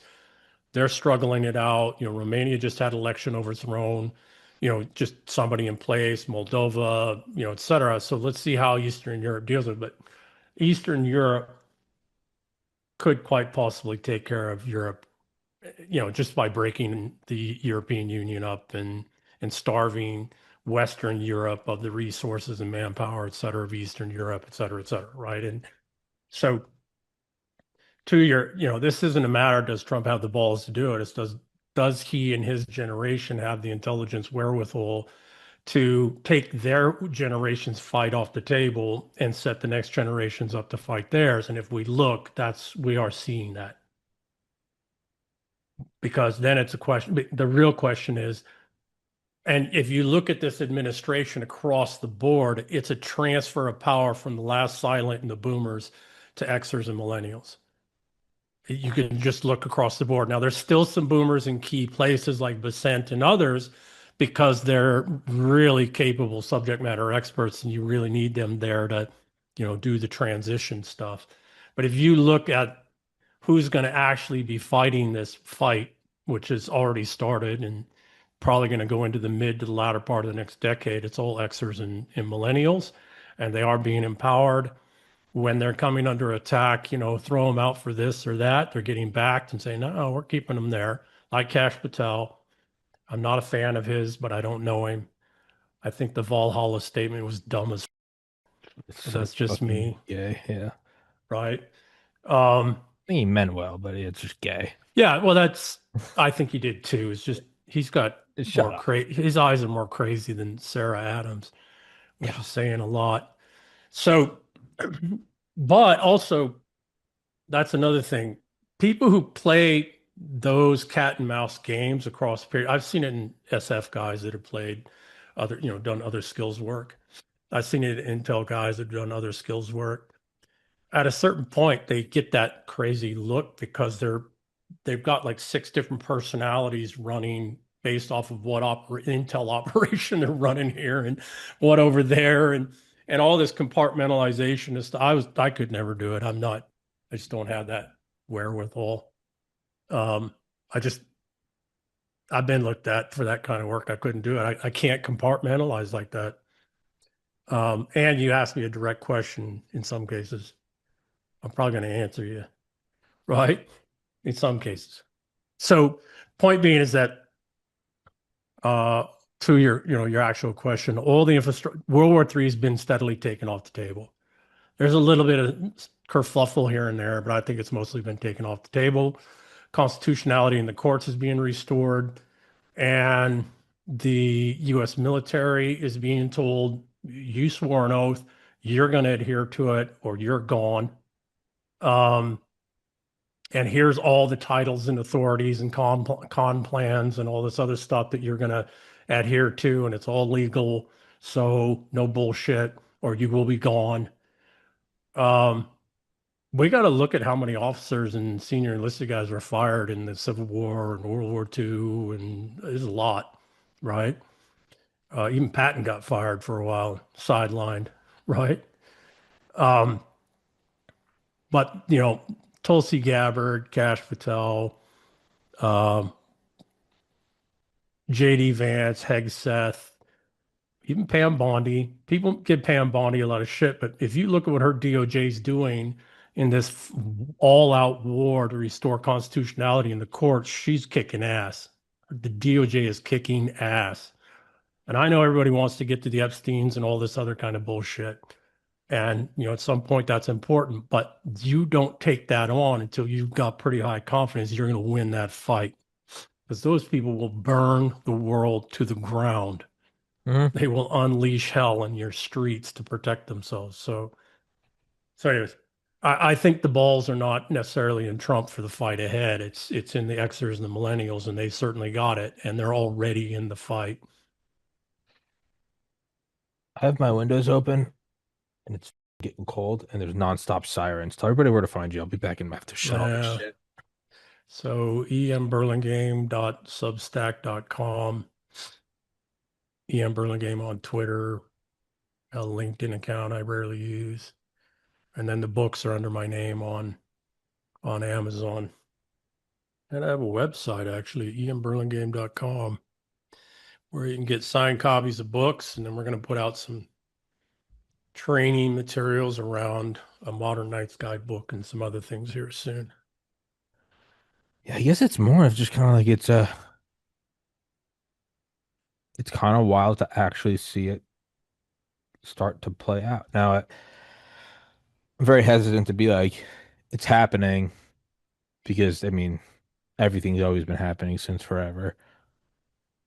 But it is interesting to like put that out there, to call in all the generals.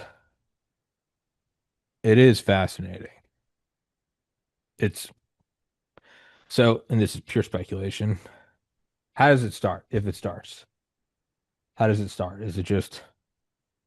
Is it very quiet and behind the scenes, or is it just straight up like bold-faced names just start getting like zip tied by SWAT teams? Not that you have the answer. Yeah, so as I said previous, generally, given the kind of steps that we've just seen, you get a whole number of retirements. People are given an option, right? They're given information on their actual malfeasance and maybe even treason, and they're given a choice. And you see a bunch of retirements. You see the attempts by the other side to discredit a whole lot of people, using made up lies, using falsehoods, using accusations, using, disinformation, actual, like General Pachepa's book, Disinformation, Real Disinformation, and stirring up the mob, stirring up the crazies to go and kill somebody, etc. That's usually what you see next. Right now, it's the whole next level of loyalty test, right? Who's loyal? On one side, who's loyal to the mob state? Who's loyal to the revolution? Because those are two different but related entities, right? The real power is the mob state. The revolutionaries are just useful idiots, but they're in everything. And so, and then on the other side, the loyalty, so they're loyalty testing themselves to see who's really in this, who's going to go the distance, and then sidelining those that aren't, or burning some of them. On the responsible side, it's who's loyal to the Constitution, who's loyal to this country, who's loyal to this Constitution. And it really comes down to that, right? Constitutionality. And are we going to, people need to remember that there was 20 some odd years of all this kind of effort that happened before the founding fathers signed the Declaration of Independence, which was a declaration of war in the form of a firm commitment. It even says it, right? That they are committing life and fortune, right? The potential of the loss of life and fortune to bring about this thing, right? To stand and fight for this thing, this what would become the constitutional form of government. I don't think we've quite gotten to that declaration signing yet, but we're getting close. So now there's a whole lot of loyalty testing by the responsibles, the constitutionalists, to, of all those and all these managerial and leadership, et cetera, positions. But there's also loyalty testing within the mob state and the revolutionaries to see who's willing to go into this next level of blood, And these things can take about a year or so. Now there you can get some extraneous action or some Leroy Jenkins, right? Yeah.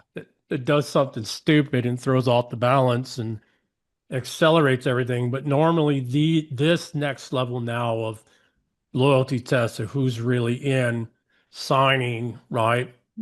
Loss of life and fortune, that usually takes about a year.